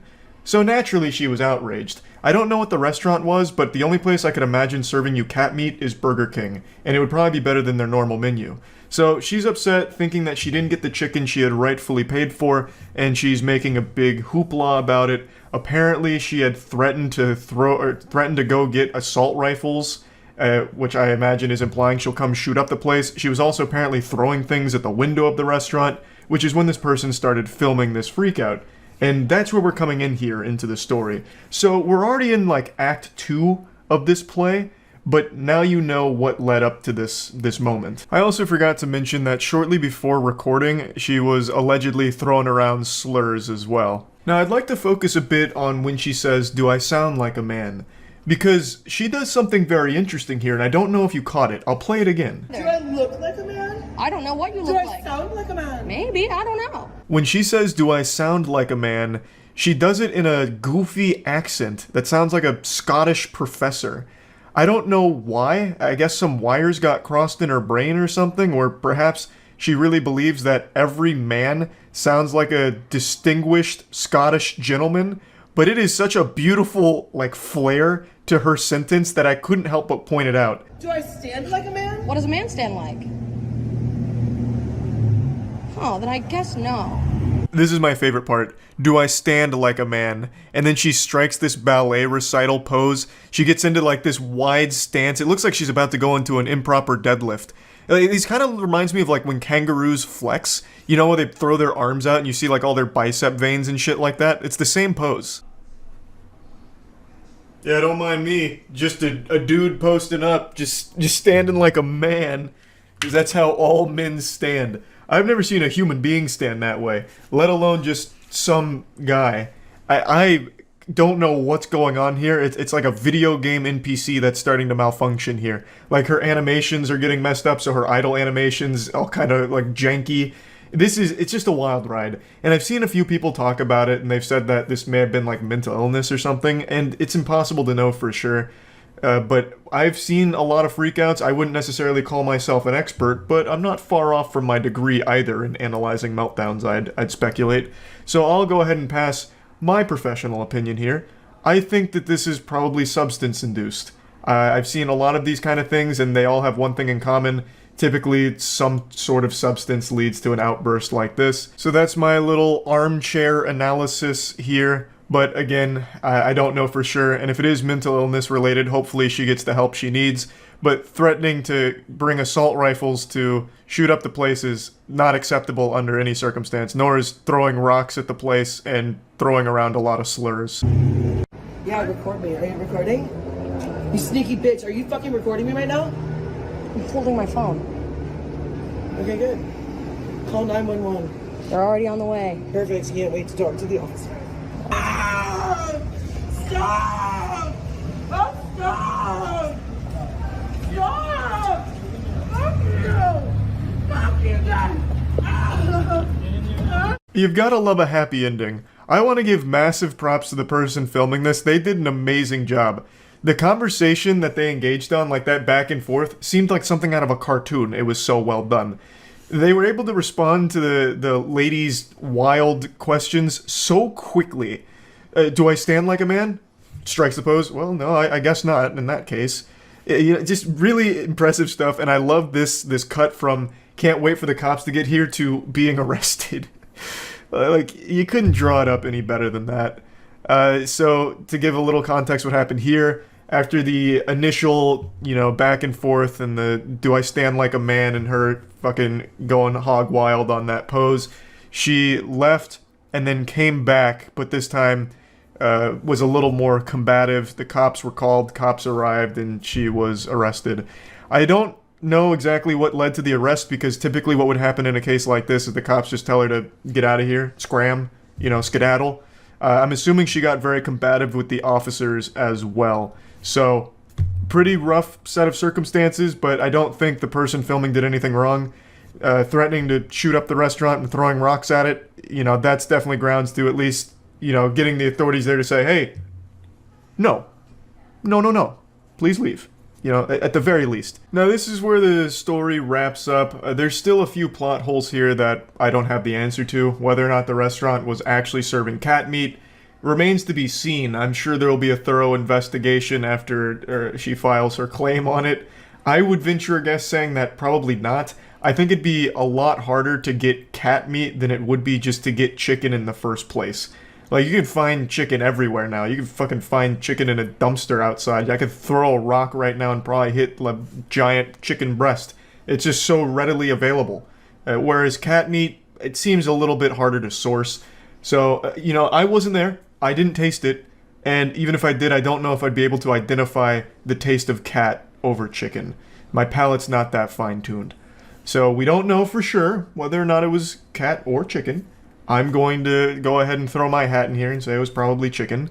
Thus, I don't think there was any reason for this giant meltdown in the first place. There's so few instances of a justified public freakout where I'm actually rooting for the person going ballistic. Most of the time it's just a minor inconvenience that gets blown way out of proportion by somebody. But the ones where I do root for the person going wild are the ones where it's like in court, and the person who murdered a family member or did something heinous to a family member gets beat up by that family, or somebody like goes after them and gets a few rogue punches in before the cops separate them. I'm always pumping my fist saying, you know what, great. But aside from those extreme cases, it's never worth embarrassing yourself like this in public at all. Anyway, I just wanted to share this one with you because I found it to be an entertaining, short, little freak out, and that's really about it. So yeah. I played a lot of RuneScape as a kid, so I'm very well versed in scams, and it really shattered my trust in people and taught me early on that you can't always put your faith in strangers to tell the truth. Maybe they won't actually double your money. And I think that this led to me being better at identifying scams in real life, but it doesn't make me immune to them either. When I was a freshman in college, I fell for the oldest trick in the book, a timeless classic prank: fake being homeless with a sign and beg for money on the streets. A scam that has stood the test of time. It's people that just panhandle on the street pretending to be homeless and try and get money that way. It's actually very lucrative. Sometimes people that do this make anywhere from 60 to 100 grand a year off of this shit. It's fucking despicable. The reason I'm bringing this up is because on Reddit this week, a video went viral, and it's from 2017. It's an older video, but it's a video of a woman in Richmond who pretended to be homeless and was exposed for it. She even eventually got arrested, but I'll get to that towards the end of the video. But I wanted to go over this video because I think it's not only a very entertaining video with the way she responds to being confronted, but also a bit eye-opening as to the depths people will sink to get a quick buck. This scam in particular has always greased my ass. It infuriates me. People that just take advantage of others' willingness to help, their good nature, it's just so fucked up.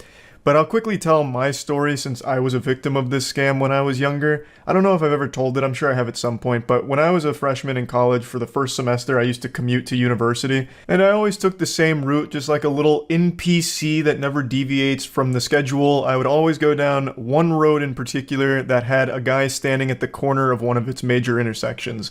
This guy, he looked disheveled, he had a curly white beard, it looked like fucking jolly old Saint Nick, Santa Claus had fallen on rough times, and I'd always see him talking to people, and he was always smiling, he just seemed like a really nice guy, and he had a sign that had every fucking sad tale you could imagine. I'm a homeless veteran, my dog ran away, my wife divorced me and took the kids, I broke my leg in a bowling accident, and I have lung trouble from the time I spent as a coal miner.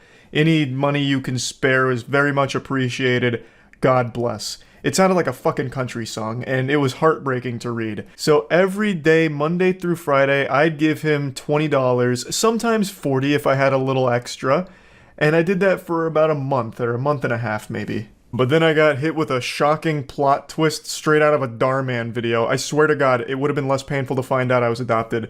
One time when I gave him money, the last day I gave him money, I really wish I could remember what he said verbatim, but he hit me with something to the effect of, really appreciate all that you've given me, my apartment over in this area isn't super cheap, so I appreciate it because rent's been going up. I wish I could remember exactly what he said though, but those were the cliff notes. That was the main bit of lore that he dropped there. That he had an apartment in that area, it was expensive, and it looked like it was going up, so me giving him that money for the last month and a half was a little helpful. And that's when the realization hit. My universe melted around me, and it sunk in, the reality. This guy had used me like a fucking fleshlight. This guy wasn't homeless at all. He was a fraud, a faker, a goddamn drama club thespian leader here with his acting performance on the side of the street for the last month and a half. That area he would stand in was an extremely expensive area of Tampa. So to have an apartment in that area, he was already making a lot of money. And I was just another piggy bank for him to dip his little cock into. I was furious. But I couldn't confront him about it, obviously, so instead I just said, yeah, no worries, drove off, and then started taking a different route to university. One that was an extra 15 minutes out of the way, but just one where I knew I'd never have to see him again. I was beyond mad. I went so far above mad, I just wrapped around all the way to sad and upset.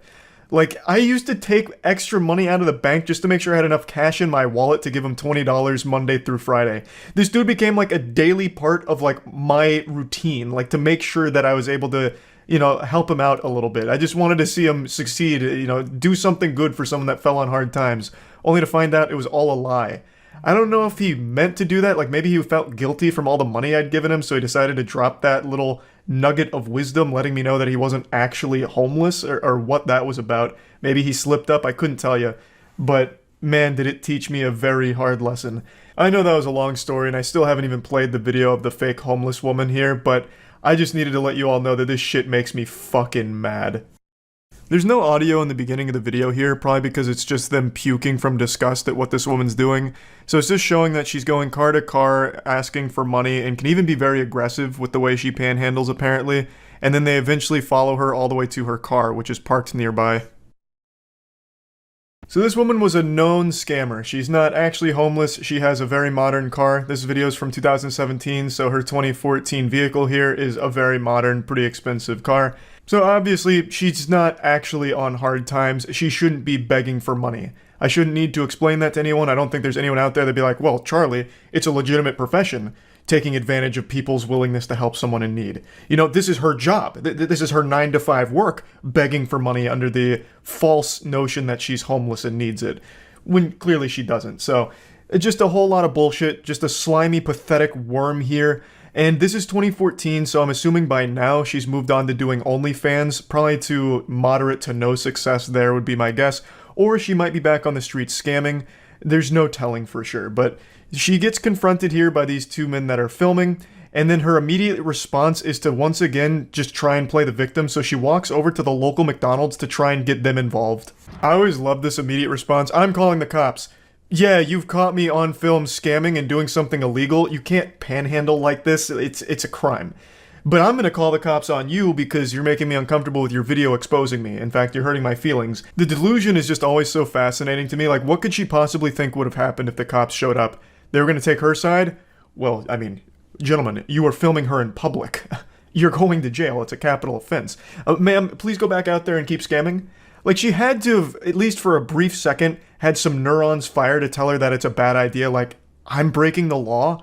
Why would I call the cops on myself? It's a big fucking self-report. You know, maybe I should just get in my car and leave. But for some reason, that line of thinking doesn't compute with her. So instead, she tries to, like, get the police involved and McDonald's involved. God, I love the response from the employee here. Like, I don't know. What are you talking? I don't know why they're filming you. Who are you? Fucking crazy lady? A lunatic? You escaped from Arkham Asylum? Why are you asking me? Christ, I don't know what's going on here. Why are you making me open this window here and then bombard me with like an interrogation? I don't know what the fuck is happening. You know, like, I don't know what the scammer could have possibly expected here. Knock on the window, Ronald McDonald answers and like comes outside to save the day. Like, hey, stop filming her right now, gentlemen. In my establishment, not at Mickey D's. Thank you, we got everything we need. That's illegal to do that. Come here. That's exactly right. Ma'am, I don't know what's going on. I just work here. Like, she's just doing her job. She's not going to take your side. She doesn't know what the situation is. I don't know why you think she would all of a sudden try and, like, defend you or your honor or whatever. I don't know why you're asking her these questions anyway, like you're trying to report something to the principal of a middle school. It's just ridiculous. I feel so bad for the employee in this situation. That's got to be so uncomfortable. Just doing your job and then all of a sudden you get caught off guard by a completely unhinged, deranged goober. I'm gonna try and be a little armchair psychologist for a moment. Her continuously asking the employee, like, what is this guy saying? It must be her defense mechanism, like her cope of like, oh, no, I'm not doing anything wrong. Do you hear this? Do you hear these crazy people? Do you hear what they're saying? Me taking money from people? Like, what is that, huh? Do you know what they're saying? She just strikes me as someone that takes no responsibility for her own actions and views herself like an angel, a saint that never does anything wrong. She's perfect and morally beautiful. Nothing she's done is indefensible or bad. So when she's challenged on this belief of herself, she just completely crumbles and tries to, like, get other people in there like, no, tell me I'm good, tell me I'm right. You're begging for money. What do you want? You're begging money. Why you do? Bold strategy, but unfortunately a swing and a miss. Her sign says she's homeless. So her whole thing of, no, I'm here because of a disability is immediately contradicted by her own fucking sign.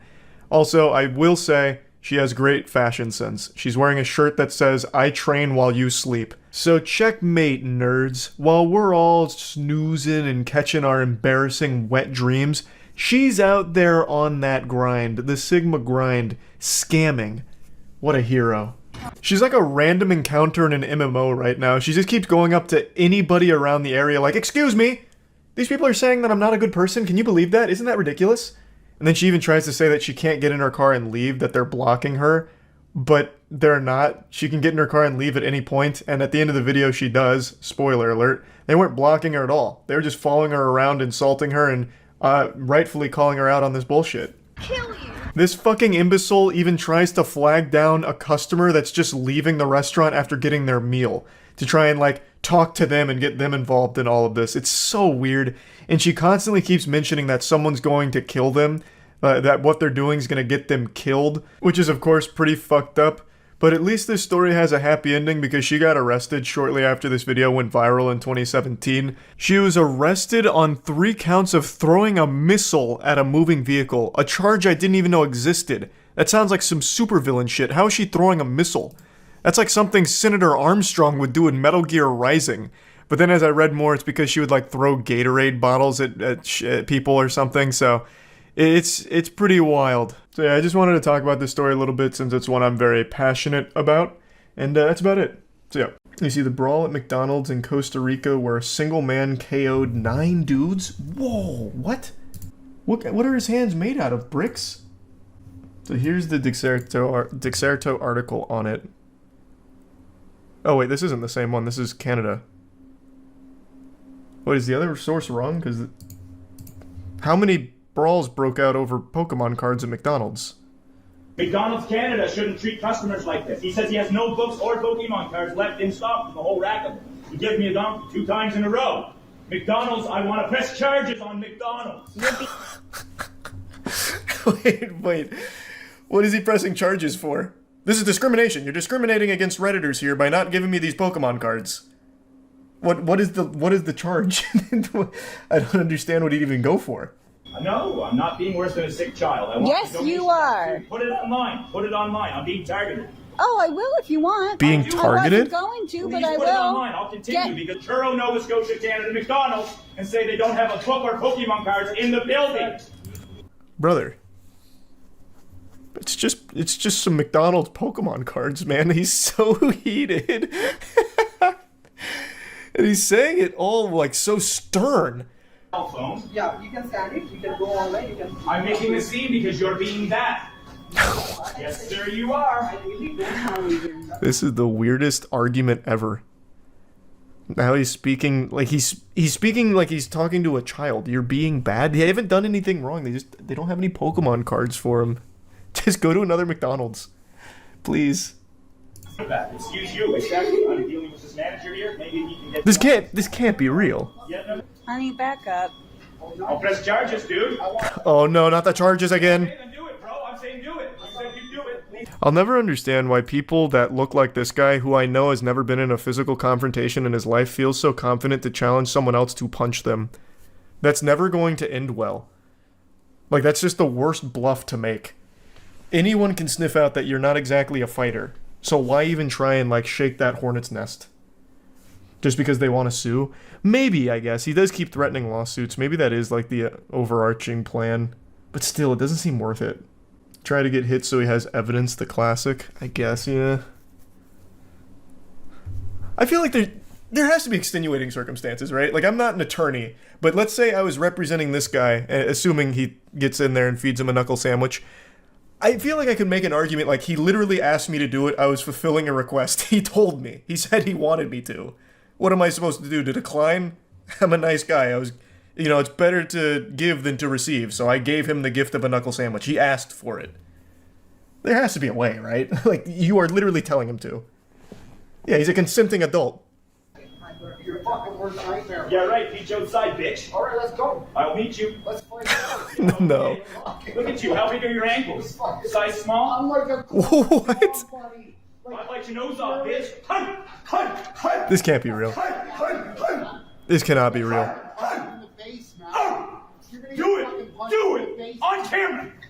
Okay, this can't. Well, no, wait. That was certainly a punch. And I don't think that they're talented enough actors to sell something like that. That made full contact. How can someone end up like this over Pokemon cards? And then he's insulting the guy's ankles? How does this happen? What went wrong? This is very anti-Canadian. I'm sorry, Canadians out here have to see that this happened on your soil. I'm so sorry. What are your ankles, a size small? It's such an interesting insult. It's not even fighting words. I'd just be confused. Nobody insults my ankles but me. Put 'em up, Buster. I've come so far, I've got to see who wins this. God, it's like they're throwing punches in a dream. It's turned into aggressive hugging. We can. You done? Huh? You had enough yet? Huh? Say uncle. Get the security. I got the squeeze on you now.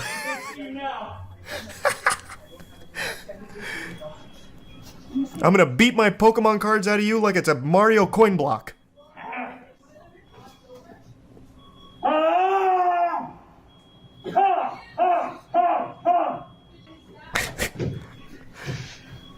The fight. Oh no! He threw the hat. Come on, have some respect. This is so fucking weird. This is so weird. Like, even the fight is confusing to me. Not that I'd necessarily be good in a fight either, but I'd like to think if I got into a scuffle, it wouldn't look like this. I'd be mad about the Pokemon cards, and I'm even more mad that I'd fight like this. Like, the whole thing would just make me so upset. Some wrestling. Yeah, some good old-fashioned wrestling. Go with me or you're done. You hit me, and I will fucking hurt you. I'm ready to bite you. No, not happy Pikachu during all of this. Come on, guys. Camera, you hit me. Oh no, not a round two, please. Please. Not again. It's enough. Team Rocket wins again, please, no. At least turn the camera, please. No, call the clock. Oh, he's got the chair. He's got the steel chair. You want to go? Hello? Oh god, now he's got the chair too, fuck. You got one, I got one. You attacked me. You punched me. Can we go out the back door? Super unrelated, but he keeps saying that, and every time he does, it reminds me of that iconic scene from Knock Knock with Keanu Reeves, where he's talking to the two girls that tied him to the chair, and he keeps going, I didn't fuck you, you fucked me! You fucked me! You came into my house and you sucked my dick! You fucked me! It has that same energy. Give me back my fucking bag. I just wanted food, that's all. You wanted food and you got so much more. I'd be pumping my fist like, thank you. I don't know why she's upset. I mean, that was a great show. And now you get his Pokemon cards. Do you think he actually bit him? Yes. Oh yeah, I do, for sure. Bro, they didn't use any rage arts. Yeah. They didn't use any meter, unfortunately, no supers either. Bro's fighting over a Happy Meal toy. He was fighting over Pokemon cards, man. Show some respect.